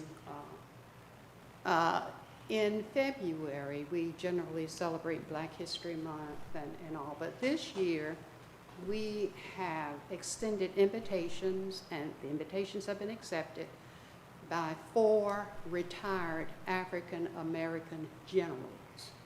And the junior ROTC students from Smithfield High and Surrey County High will be invited to come to the Williams Mission Center for a lunch and learn session. So we're working with the Isle of Wight Museum also. We've been doing this all along. So there are a lot of things that we do, and we need assistance. If you could help us with the docent, that would relieve us quite a bit. We have gone through some hard times. At one time, we were not able to afford docents, and we depended on all volunteers. So $5,376 if Isle of Wight County would pay their half. Doesn't seem like as much to me, you know, but it is a lot for the museum if we have to foot the entire bill. But $5,000 may not be that much for the town. I would recommend that we are amenable to this discussion with the caveat that you tell us what your minimum hours of operation would be, so we know that you're open these dates at these times, so that we're able to make sure that our funds, our citizens' funds, are appropriately spent. and I imagine you probably already have that. I do. But if you would share that with us, and you say, you know, if you'll fund this half, these are the hours we'll stay open, I would be amenable to the, and not as an employee, but as a donation, because making them an employee comes with a whole lot more difficulties. Let them manage their staff the way that they wish to manage their staff. So that's an annual donation. It would have to be budgeted annually. I don't Budgeted think we can say today that we will do this into perpetuity. It would come up in the budgeted piece that we have for donations annually, is where it would have to come up. Okay. And the request indicates that the museum, so Monday, Saturday, or Friday, Saturday, and Monday from noon to 4, beginning Memorial Day and ending Labor Day. That's currently. So is the intent to be open more than that? During assuming the this- summer, from Memorial through Labor Day, we're open 5 days a week. Okay. Other times, we're open only, the 3 days. And it's 4 hours a day. What I will do then is I will have a conversation with the county administrator and tell him we intend to include this as an extra donation in our operating budget as we come up for budget development. And that way, hopefully they will do the same.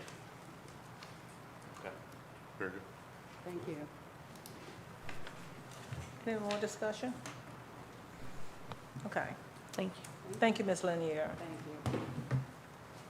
Number 3 is, there will be a public hearing at the next town council meeting on a zoning ordinance amendment, dealers and pawnbrokers. Ms. Clary?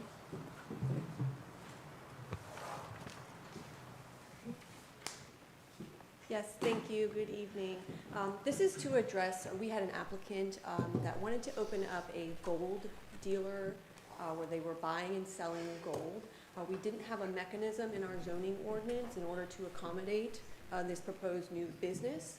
So what we are proposing is in line with Virginia code, and this would be to allow gold dealers as a special use permit item as a special use permit use for HRC, which is the Highway Retail Commercial, the Planned Shopping Center District, the Planned Mixed Use District, Light Industrial District, and Heavy Industrial District. Also, along with this, Planning Commission decided that they wanted to remove payday lending establishments, check cashing establishments, and pawn shops from the residential office and the downtown zoning district.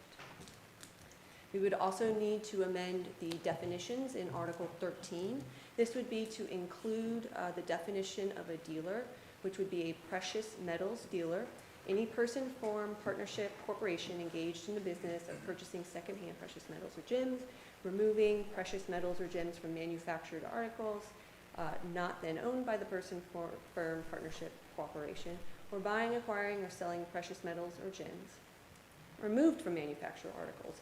Dealers include all employers, principals on whose behalf the purchase is made, and any employee or agent who makes any purchase for or on behalf of his employee principal. Precious metals means any item except coins composed in whole or in part of gold, silver, platinum, or platinum alloys. This is the definition that we took from Virginia code. We also wanted to include a definition for pawnbrokers in order to distinguish them.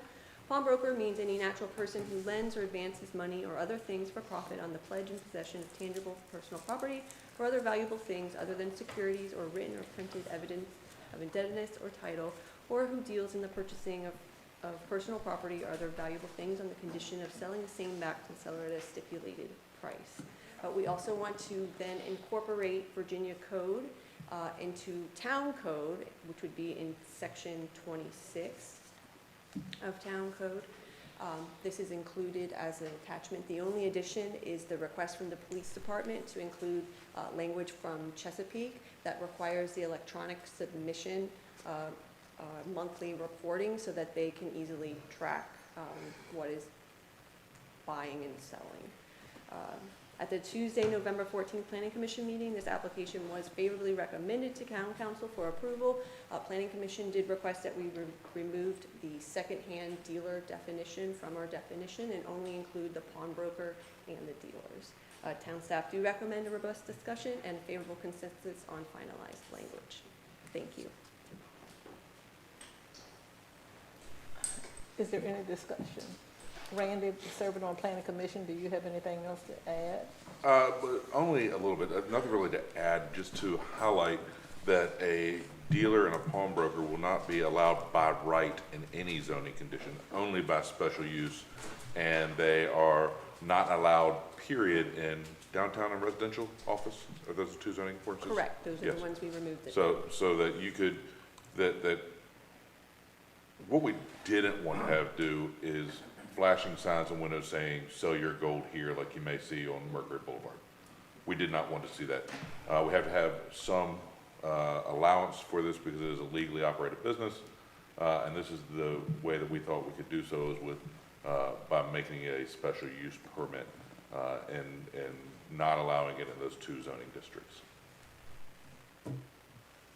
Renee? This may be a dense question, but when you say downtown, do you mean historic district? It's a zoning district downtown, and yes, that is what a downtown Smithfield is zoned as downtown. And there are no current other downtown zoning districts in town, but it has been flirted with at some of the area behind Tractor Supply, not recently, this is several years ago, that the developer wanted to have that rezoned a downtown district so that you get the zoning, because you have smaller side yard setbacks and stuff like that. It did not happen, we didn't allow that, but right now, the only thing zoned downtown is Main Street in that area. Question. Mike? Dealers / pawnbrokers, are guns allowed to be sold?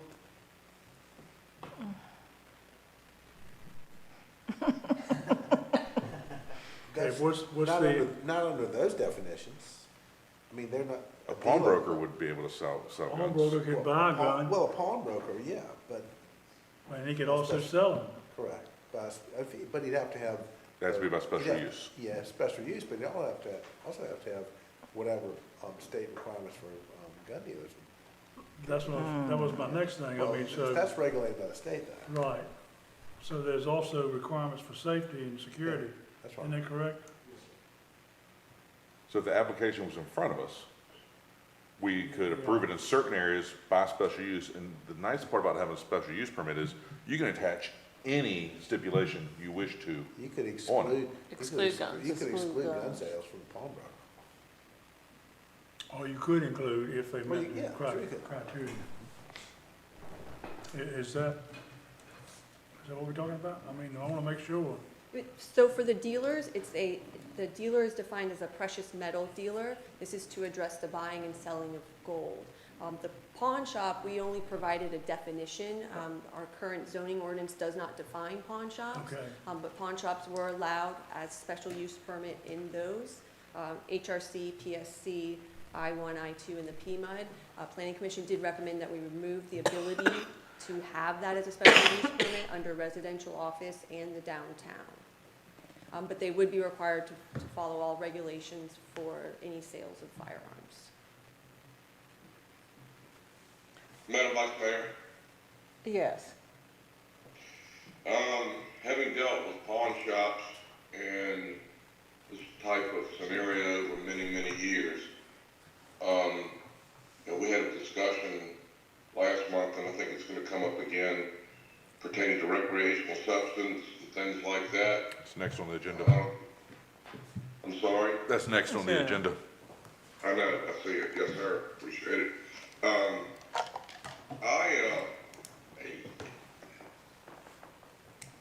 These establishments can tend to cause a lot of, effort to be expended by our police department. These establishments also, while some can be done or operated in the proper manner, others can just simply be repositories for potential, I won't say criminal activity, but the bottom line is yes, that's where they go. And I know that the laws of the Commonwealth of Virginia have tightened up significantly And back to the gun aspect of it, you know, I know we can do this or do that, but, you know, you're gonna need a federal firearms license and different things like that to do that. But and I know this is not a public hearing, but I just would like to plant this for consideration next month, that is this the type of businesses, or are these the type of businesses that we really want in the town of Smithfield? And I'll leave it at that. Thank you. Mr. Bowman, I consent with your feeling. These are not the types of businesses we want in Smithfield, but we are not lawfully allowed to ban them outright. And so Planning Commission's next best step was to allow them only by special use. Given a special use permit, we can simply deny it if we choose. Correct, Mr. Reddick? You're correct. So we cannot lawfully ban a pawn shop, but by making it special use, we can effectively control whether it's allowed, whether we approve the special use permit or not. And that is why we recommend it as such. Well, thank you. Maybe I misspoke, but at the end of the day, I would hope that the conditions that we place upon any special use permit that deal with these type of locations are significantly stringent and do not overly burden our police department. Thank you. Any more discussion around dealers and pawn shops? Clarify, did you say that if, hypothetically, if there was a pawn shop and they wanted to sell guns, that we could refuse to allow guns to be sold? You could, because it's a special use permit, you can put whatever reasonable conditions you think are appropriate if you want to approve it. You could just turn it down. That's another option. But if they were to sell firearms, if you allowed that, like Mayor Bowman said, they'd have to have a federal firearms license. There's a lot of regulations that go on top of that. But Mr. Pack is right about this. You have to permit them. You have to make it possible. You can't just ban that type of business, but you've created it as a special use and not a permitted by right use, which gives you much greater ability to regulate this than otherwise. Okay, I understand that. Hypothetically, I'm saying if we decide to allow a pawnbroker, could we just restrict firearms? With this, As the only- see, you're getting into a gun debate, and we certainly do not want to open up the No. right to sell guns or not to sell guns or possess guns or whatever the case may be. That's way above Why us. have we been discussing this then? Well, it was, could he sell guns? So theoretically, a reasonable condition of a special use permit to not sell guns, we could say that's a reasonable condition. We could apply that reasonable condition. Okay. If I were the pawnbroker, I would say, well, that's not reasonable. We have a whatever amendment's right to sell guns, and then it gets to be really ugly. So that's why you don't really want to go down this slippery Then you slope. get into Mayor Bowman's point about that's a place where the legality of the acquisition of the firearms and all that becomes a big issue. But we're not getting there yet. Yeah. Y'all are getting way down the road and into the weeds about this. That's just not, that's not what Okay, you're we'll talking just about. cross that bridge when we get to Yes, it ma'am. then. Okay, number 4, public hearing on a zone. Okay, is this gonna move to town council for consideration? It's on the Or agenda. It's on the It's agenda. already on the This was a agenda. briefing from Ms. Claire. As a FYI to us? Yes, ma'am. Okay. Why are we discussing it? So we can clear up some questions and have an efficient meeting. Okay, the next public hearing to be on town council, the zoning ordinance amendment, which entails recreational substance and alternative retail sales. Yes, thank you. So right now, we don't have a mechanism for regulating our vape shops that have been popping up in town. They are treated as retail sales establishments. What this does is this defines recreational substance establishments and also excludes it from our definition of retail sales. And so we would amend Article 13. This would be the definition of convenience store in order to exclude recreational substance establishments, and the retail sales establishment definition to include recreational substance establishments as not part of that definition. We then would create a definition for our recreational substance establishments. This would be recreational substances unless modified or otherwise conditioned by the town council at the time of approval. Recreational substance uses shall be subject to the following limitations and requirements. A special use permit authorizing this use shall fully consider the proximity of the proposed shops to schools, religious institutions, libraries, other institutional uses, and residential uses, and shall limit the hours of operation accordingly. Hours of operation shall be limited at least to 8 a.m. to 8 p.m. on Monday through Sunday. Any establishment, facility, or location whose business operation involves retail sales of recreational substances and includes recreational substances as 25% or more of its total inventory or 15% more of its total display areas. During all hours of operation, all glass portions of the windows and doors along the front of the shop shall be maintained as transparent and shall not be heavily tinted or obscured. No smoking or vaping shall be permitted on the premises at any time unless the establishment complies with the Virginia Indoor Clean Air Act. Recreational substances include the following.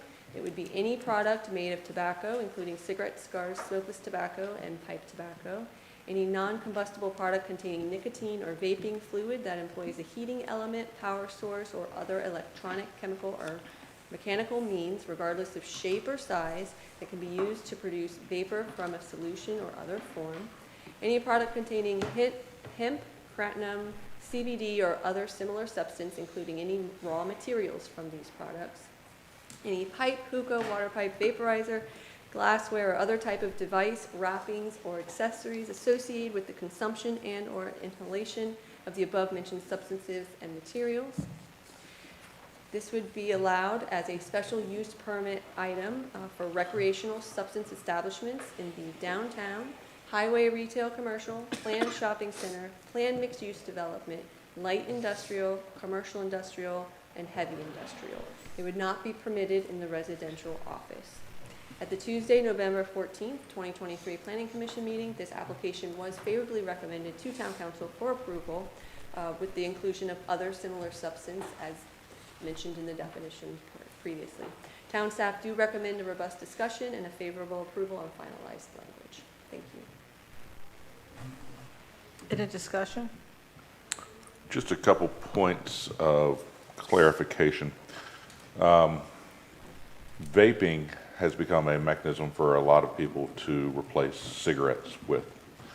We are not trying to limit the availability of vaping supplies to the general public. What we're trying to do is shut down the vape shop. We have 3 now, maybe 4 in Smithfield. Is it 4 now? And if you were to go in those, they are very heavy in their products which we listed under recreational substances, the pipes, the hookahs, and all that. So we required that no more than 15% of the display area is allowed. So that means you can still go into a 7-Eleven or a BP or whatever, and you can buy your vape product over the counter, provided it doesn't take up more than 15% of the store. So it's still available. It's just a store that only does that and has all the other things that we think are not necessarily vape specific. I believe they're advertised as a water tobacco pipe, and I don't believe I've ever seen anybody smoke tobacco out of a bong. But that's how they're sold, and that's how they're legally sold. So we're trying to cut down on that. The whole intent on this is to, as we move towards the legalization of marijuana by the state legislature, we want to be ahead of that curve. We don't want Smithfield to be a place where and I believe the legislation, if it ever is passed in the General Assembly, will allow a locality to actually ban marijuana stores or dispensaries or whatever they're called. But that legislation hasn't been passed yet, so we don't know how that's going to look. But again, this is all special use permit, just like we talked about with other stuff, so there's nowhere by right you can do this. This was kind of generated by the 7-Eleven looking to turn into a vape store that will be passing. Their sign permit was passed, so we're trying to make all future vape stores by special use only. So that's kind of the nuts and bolts behind this.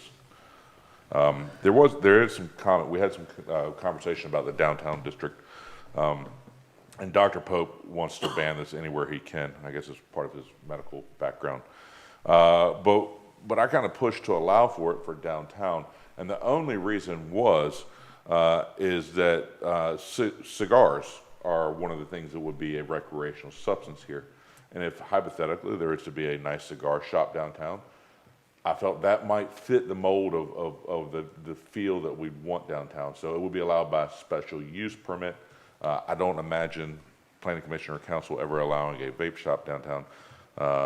But you know, if Emerson Cigars that they have kind of in the area wanted to put something downtown, perhaps that's a appropriate fit for downtown. So I kind of asked that we didn't forbid that altogether, and planning commission ultimately agreed with that request. So that's kind of some of the history and story behind this. If you guys have any other questions, I'll do my best to answer them. I dare ask. Sure. What about a cigar lounge? Well, it'll be allowable only by special use permit. Okay. And I don't know the answer to this, but are cigar lounges governed by Indoor Clean Air Act? I would imagine. I don't know.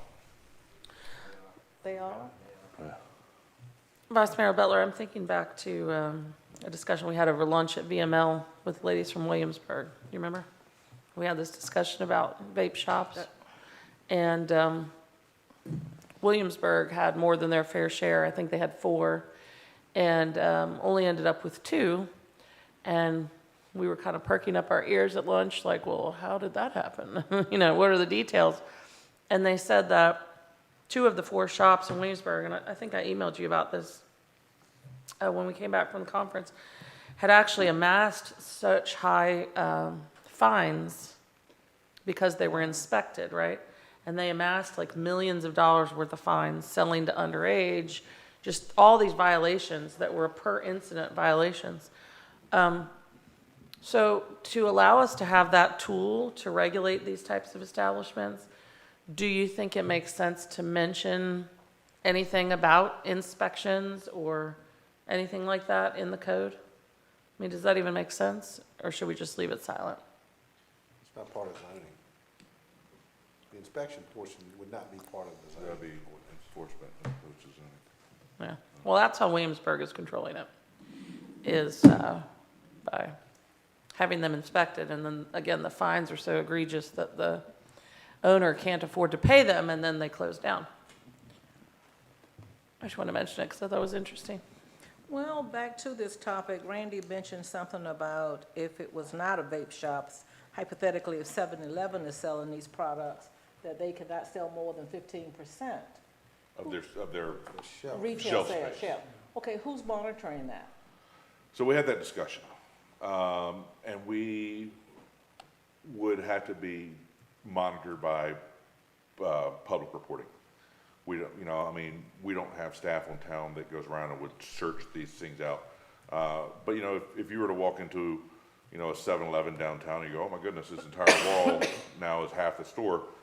Then we would say to Tammy, say, hey, you know, such and such has half a wall of this and they're outside the ordinance. And then we would go in, inspect, and find them in violation. So basically, we're monitoring it. Or any citizen. Any that walks citizen, in there. yes, yeah. So we have a Okay. mechanism in place. Right now, there is no mechanism in place, so that's part of the battle. Well, and I understand the mechanism, but we have mechanism in place in other areas too, but yet it's not being enforced. With grass is a great example. If your neighbor's grass grows too tall, we do our best to monitor, but if for some reason you're not on a spot that's monitored often, you can report your neighbor for having grass that is too tall, and zoning then issues a letter, hey, cut your grass. I mean, you have to have something for them to do. I mean, it's not a perfect system. The 15% is not a perfect system. 25% of total sales is not a perfect system. But we struggled to find the perfect system and ultimately decided this is a very good start, and if it needs to be adjusted, we can continue to adjust it. Okay. Is there any more discussion? This will be a public hearing on our next town council agenda. Correct. Thanks, Tammy. Thank you. Number 5, discussion item, amendments to the sign ordinance. Yes, ma'am. I've heard from several council members, especially after the recent election season, of trying to do some work to tighten up our sign ordinance, especially when it comes to temporary signs and where they're placed, to try to help keep the town looking beautiful. Staff is currently working on that, and I wanted to just have a moment to where if there were other things sign-related that you would like for us to look into while we're doing a revision, then we will take that under advisement and look into it. Our hope is that we will have a draft ordinance to council at the next committee meetings so that we can address tightening up some of that and giving us the ability to clean up some of those signs, especially, the ones that are not placed legally in right of way. We currently have an exemption that exempts all personal expression signs during election season. So that kind of ties our hands to being able to deal with the ones that are not placed properly. So just wanted to see if there were other areas of the sign ordinance that council felt like we needed to look at as we go through this process. And again, we will have a draft at the next committee meetings so that council can look at those proposed changes and still have another opportunity to talk about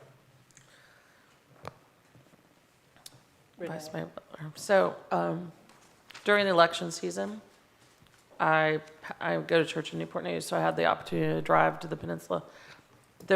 Even during election season, there are not campaign signs or buy my phone, spray off my roof, a sign for a church, any of that. They're just not there. They're not in the right of way. They're not on private property.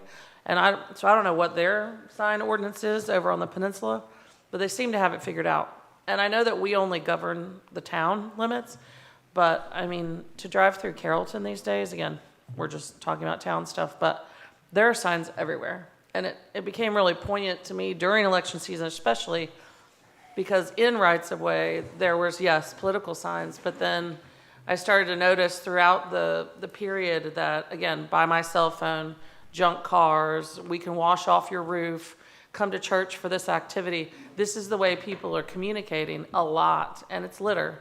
It looks terrible, and other places have figured it out. So I just think we should focus hard on it. So I call this the Carter's Chickacue debate. Because when we did this ordinance, we wanted nonprofits to be able to advertise that they're selling a smoked turkey by the Rotary or something else, with a reasonable amount of ability to do that. And I believe to the signs that you just mentioned are allowed, but you get an application that's free, but you can have it for 30 days maybe. That there's some time limit on it. And the intention on that was to allow the nonprofits that want to offer the Chickacue or something that happened at the VFW, the ability to advertise on those with a shortened time period. So theoretically, the guy that wants to wash your roof, we have a mechanism in place to allow for him to do that for a certain time period, because we didn't want to eliminate him versus the Chickacue. I don't remember exactly how that reached, but that was kind of the thought process behind it. And maybe that just got sideways on us. That's probably okay, right? VFW breakfast this Saturday, whatever. I'm sure those guys do the right things. I would venture to say, A, the guy washing my roof is not a non-for-profit. He probably has a business, shouldn't be allowed. And B, just like when I was doing HR, at the hospital, unless it was approved and signed by with a put up and a takedown date, it wasn't approved as a flyer to go on in general areas for notices. And people don't generally, just like with yard sale permits or golf cart permits, they don't do the right thing. So most of these signs that are out there are going to have to be removed. I think we should step up the, length of time in between. We should do it more regularly than whatever it is now, once a month or whatever. I did notice that a lot of the signs in the right of way since the election season are gone. So someone's removing them, I guess. Maybe that happened the one time per month that we're doing it. But I think that's a fine plan. I would venture to say that most people, except for Chickacue and VFW, are going to not do that the right way, and the signs will come down. Somehow Newport News has it figured out. Well, so what we're trying to do is find a balance. Our sign was probably too stringent before, and Newport News may be very stringent. and allow for some of the things that we want to allow for, and there's probably some sort of balance in there that, you know, if we direct staff to look at it as such, just. Be a pendulum that goes back and forth, and eventually you'll find that spot that works. But that's the main direction that we've received, is to look at that piece of the sign ordinance, so that's what we'll be doing. And again, we'll have a draft in December, but. I'd like to recommend that we at least collaborate with the county too, to see, it would make sense, or it would be easier if our sign ordinance and theirs was at least similar, because not only are we having people run for elected positions in the town of Smithfield, and Renee said election season. I saw one candidate, well, you have primaries now. Yeah. So is election season gonna run from June to November? Right, and So- to be quite frank, what my intent is that we get very straightforward that no signs shall be placed in public right of way. And as long as we do an education piece ahead of elections and people know that, then we're covered, because, you know, the reason that the personal expression signs are kind of exempt is because you don't ever want to give an impression that you're only pulling up, you know, Joe's signs and leaving Sally's signs. And if it's education ahead of time, saying very clearly, if you're in the right of way, it will be removed. Oh, definitely. You know, then that gives us the cover. We've done that. We've made that education effort to all candidates. Because you're right, it does get kind of. And when I ran the first time, that was the case. In 2020, I had lots of signs removed and placed behind the treasurer's office, and you knew you'd go back there and pick them up. I think there should also be a size restriction. I don't know if that's just in the historic district, or if it'll be a size restriction in the whole town. That's a limits. good point. So you're speaking, Ms. Butler, about a campaign sign is, 4x4. 4x4s. What- This was the first The year that I've 4x4s. seen- you're talking about the great big ones that. Yeah, this is the first year that I've ever seen them posted in the historic district before. So if I'm campaigning and I'm out on Route 10, I'm gonna want a bigger sign than if I'm doing 25 miles an hour down Gray Street, or 35 miles an hour, right, Bill? So you can see the signs, right? So you can restrict the small signs to downtown and residential areas and potentially allow for signs on the highways? Or no, do you, I Just said trying to give no some lar- guidance. No large signs in the historic district. include the historic overlay district? Well, I mean, that would give us the main corridors. I just thought it looked gaudy in the historic district downtown. I had never seen 4x4 signs in the historic district before. And all those were in the right of way. So none of those, if they're making this change, would be up at all. But I see your point. If a private individual or citizen, you know, if I had a business downtown, you know, if Mark Hall said, hey, Renee, you can put 4x4 in my yard, and it was out of the right of way, then unless we've restricted that by size, then I could do that. But I agree with Valerie. Yeah, do we really need a 4x4 in I don't think so. downtown Smithfield?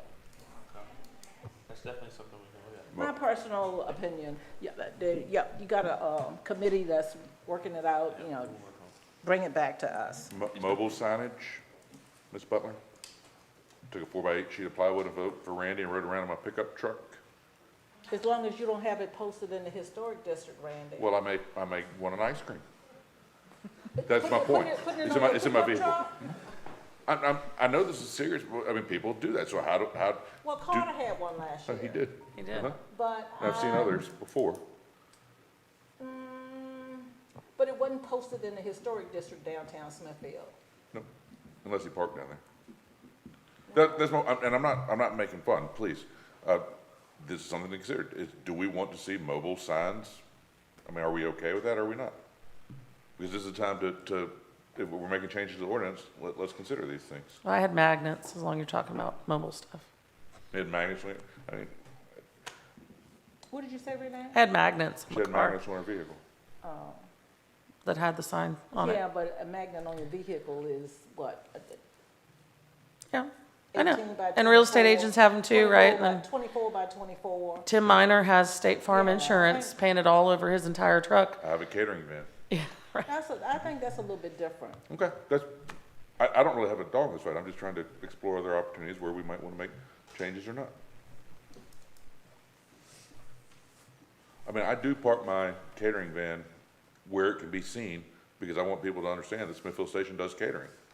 I mean, that was part of my motivation when I had that van wrapped. And when I think about, Yeah. well, your business advertisement, I didn't really lump that in with It's okay. personal expression signs. I just wish we would say political signs. Right.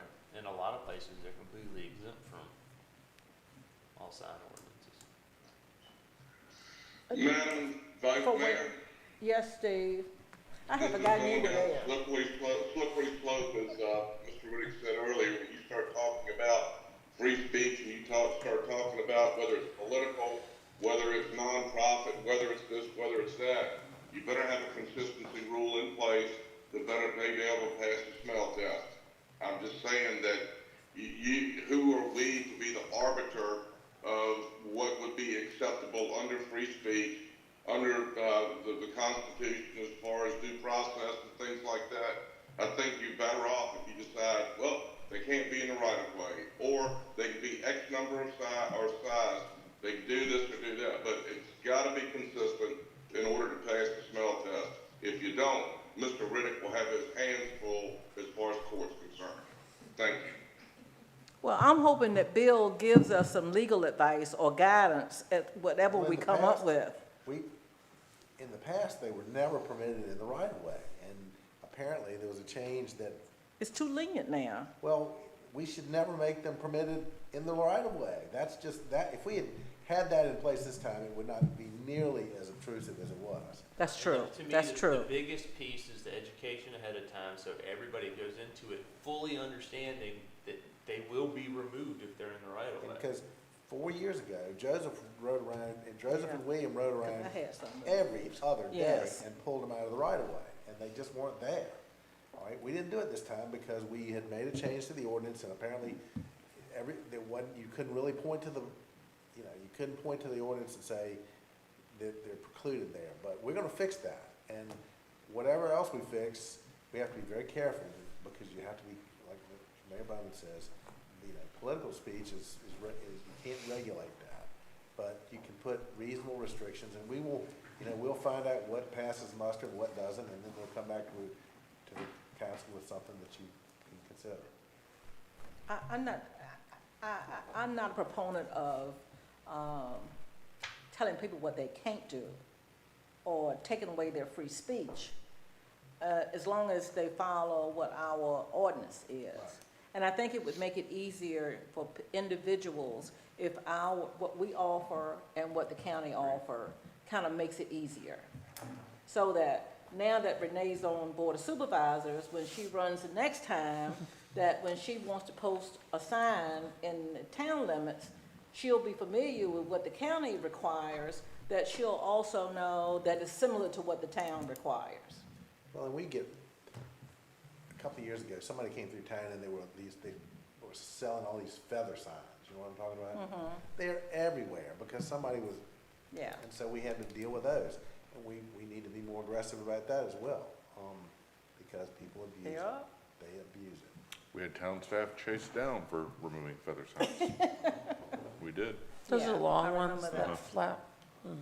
Yep. Okay, Michael, I think we we got what trust we whatever you and Tammy it. come up with. All right, you heard that, Tammy. Number 6 is the Mallory Point subdivision agreement. And Tammy. Yes, thank you. This is the subdivision agreement for Phase A of the Mallory Point project. This is just so that when they're ready to record their final plat, we have the bonds in place. And you can see the amounts under Article 2, which is on page 3. This is similar to what we do for Cypress Creek for all of our subdivisions, just to formalize right before the final plat. They just got their site plan approved from Planning Commission, and so they are moving forward. Thank you. Any discussion? We'll move this to town council meeting for consideration. Thank you. Oh, and the final thing, discussion of Robert's Rules of Order. Yes, ma'am, this is just coming back. We provided everybody with the Robert's Rules of Order books so that you'd have time to review them and identify if there were other areas of concern that anybody had before we made the election to move towards Robert's rules. So again, just a time to discuss And these are, they all, Madam Vice Mayor, Yes, sir. I'm gonna try to make things easy on this one. This, I brought up initially, but this is deeper than I anticipated it would be as far as complications are concerned. I do believe that somebody was relatively well-intended when they decided that we should be governed by the rules of the House of Delegates, which probably none of us know exactly what they are. But to just go off and decide that we're going to adopt this after looking through it very thoroughly, it basically, excuse the term, but neuters the chairperson. For example, it says in there specifically that the chairperson should not engage in voting. The chairperson should not engage in debate. I can almost give you the page number because I have it right here from where page number 68, 69. I think this deserves more study. It seemed to be a lot easier when we first started it down the path, but I think that this would be something that maybe a committee should be appointed to work with council to determine whether we want to go down this path or exactly what we want to do before we just send this carte blanche to the General Assembly and ask for this to be taken into consideration. I would ask that we pass this over. well, that's fine, but Thank you. the whole point about this is Robert's Rules of Order are generally what people understand as the way you run a meeting. And so you can formulate whatever rules you want. And so Mr. Bowman's proposal is not bad. We can come up with some sort of basic rules by which you would govern your meetings. We've been doing this for years and years and years, and nobody really understands what the rules are, because the rules of the House of Delegates for the Commonwealth of Virginia don't really apply to a town council meeting. So we're trying to come up with some sort of, like, for example, the county, I don't know what rules they're governed by. They don't require seconds on any motions. People make a motion, there's no second. I don't know what their regulations are, but we generally follow the format of Robert's Rules because that's what people understand. You watch it, you see it on television, you've participated in countless meetings, most of you, and you make a motion, it's seconded, there's debate. Robert's Rules generally promote the opportunity for everybody involved to have their say. And that's the great thing about that, is because everybody gets to speak and you get to argue in your point and you're not cut off and you're given the opportunity to, put your best foot forward. And that's all you really want anyhow. But Mayor Bowman, he's got a good point here. We need to explore this. You can modify this. The chair is not neutered. He can vote, but he doesn't have to vote unless his vote would matter. In other words, if all 6 of you vote yes, he doesn't have to vote at all because it passes. If it's 3-3, he would vote because it breaks the tie. That's what that provision is generally about. But the question about debate, he's got a fair point, because all of y'all are voted, you're all elected in the same way. You don't have a mayor who's elected separately as the presiding officer. You're under the regulations, the rules set forth in the town code. The only thing that the only power he really has is to preside over the meeting, to make appointments, and to set the committees and to set the agenda. That's it. He has no more power than anybody else. That's just the way it's set up. So there is no great urgency to this, but it's something we need to work on, and that's probably a good idea to have a committee and talk about it. Any other discussion? Not about this issue. Okay. Well, we will table this particular item for later consideration, and this will not appear on our town council agenda. Is there anything else up for discussion? Renee? Vice Mayor Butler, I wanted to ask if Michael could give us an update on the Great Springs Road residence project. Yes, ma'am. That's not on here. The project currently, as you know, there are 5 residents along Great Springs Road that are part of the acquisition relocation project. 4 of those have agreed, they have signed all the paperwork, we're moving forward with acquisition. Those residents then will move elsewhere, the homes will be acquired, demoed, and, they're gone. We would put a restricted covenant on those parcels. That's already been approved. The 5th one, 600 Quail Street, we met with them 2 weeks ago now, before Thanksgiving. They asked for an additional 30 days to make a decision on what they want to do. What they're looking at is either A, staying where they are, or selling house and land, or selling just land and moving the house. So they're trying to make a decision on what they want to do to move forward. So we agreed that we would give them, another 30 days to make that decision, and we'll come back and sit down and meet again. So all of that is moving forward. So that's where that project is. So another 30 days.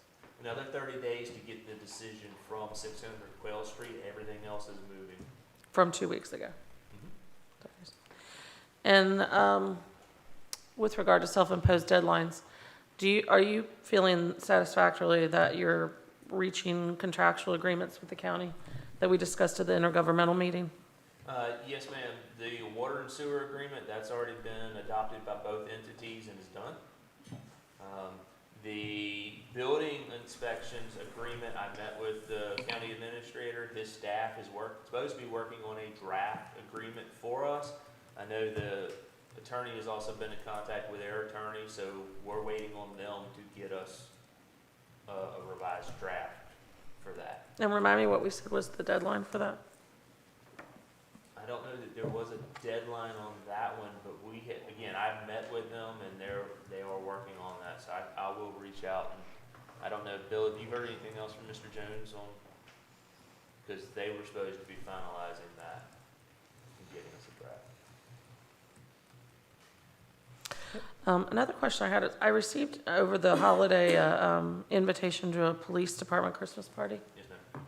That is a requirement of our certified crime prevention community, is that we have a awards dinner. It's one of the categories that's part of our process. So on the 15th, there will be that dinner to meet that requirement.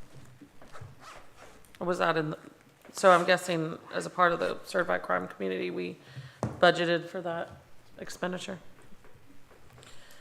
All right. And then with regard to other items not listed in the committee agenda, but that there would be discussion at our meeting, one thing that I wanted to let the council know is that I will be attending the meeting remotely on Tuesday. I have a mandatory work trip. And so Amy's already provided a Zoom link for me to dial in, and I'll be using my second instance or occurrence. I think we were allowed 2 a year. I did use one in January, so I'll be petitioning to use the second one in December. As will I. As will Mr. Pack. I have a conference. Is that what you wanted to? No, ma'am. Oh, No, I So, guess I know that. so both, you don't have anything else to say? I do when Ms. Roundtree's finished. so both of us will be on Zoom, and I guess you'll need to certify that that's okay, that we can participate remotely at the beginning of the meeting. But I did want to ask about the public hearing for Grange at 10 Main. Is it possible to re-email us or send us a direct link for all the materials to review? I expected to see an attachment on this agenda, try to make it easy for us, to review what the planning commission. That was sent to me and I failed to put it on there. Oh, okay. I just So will overlooked you it. amend this agenda or send it out? I can send the link out to you that has the agenda, that has the items for that topic. Okay. Yeah, I just want to make sure that I'm prepared, since I am going out of town with the materials to review, because I know it's a, huge issue for our town and our citizens.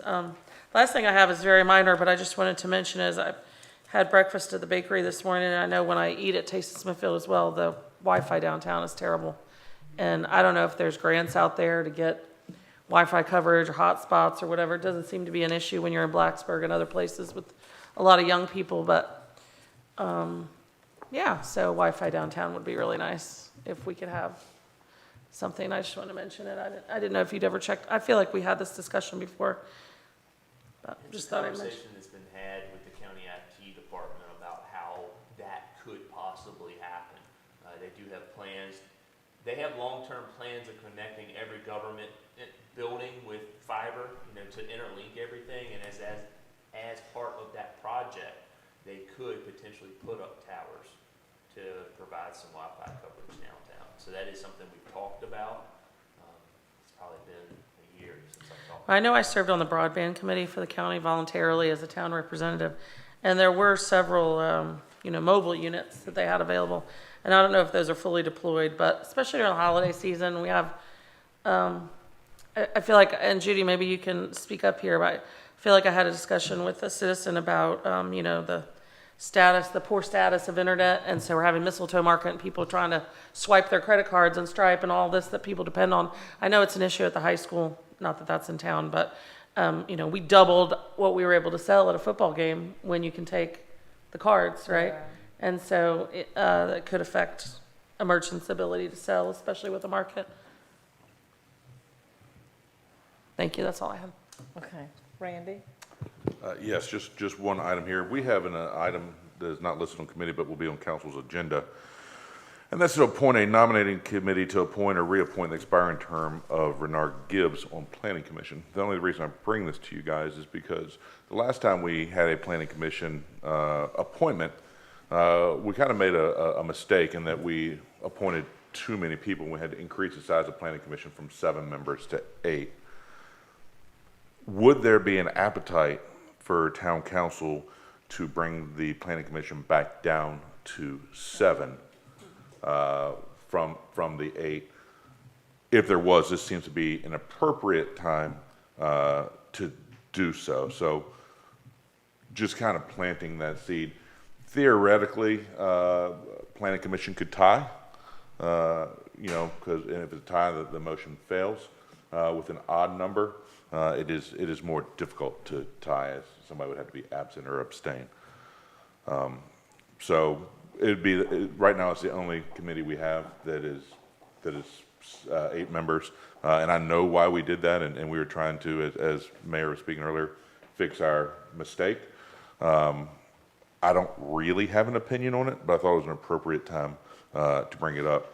I certainly wouldn't want to lose Mr. Gibbs. He's a very talented member on our planning commission.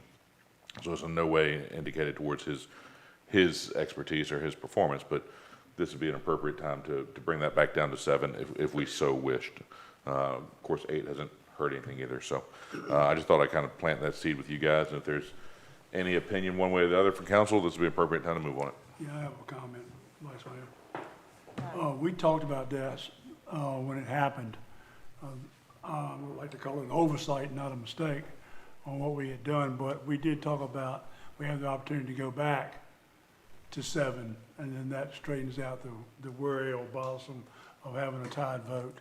And I'm in favor of going back to 7 with no problem. You've been at 7 quite a bit because you've recused yourself from a lot of the votes. For anything to do with the Grange, yes. I'm kidding. Go ahead, Mr. Mayor. Madam Vice Mayor,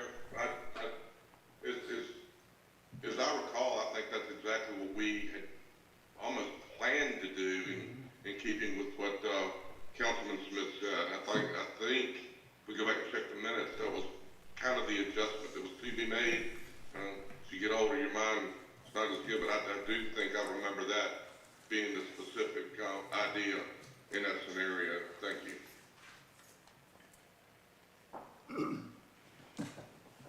Any other comments?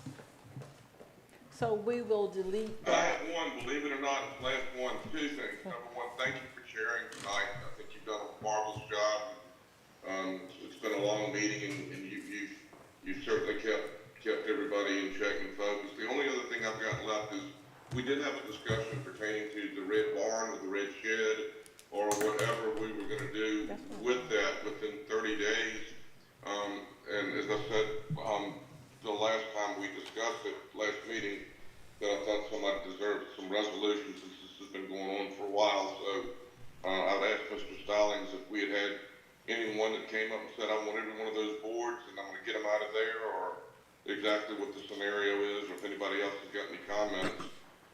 Otherwise, I think we were moving in the direction of adhering to Smithfield Foods' request, and this was kind of a stopgap if they decided that, or somebody decided that they wanted the barn stove. And that's not on the agenda, but I think it likely should be on the agenda, as if we don't have enough on there already for this coming meeting. It is planned to be on the December council meeting agenda because that was the window that was given, was for them to come back at the December meeting with a resolution one way or the other. Staff has been in contact with BHAR as well as Smithfield Foods, and I believe we have come to a potential resolution, and Tammy's going to get up and speak to that.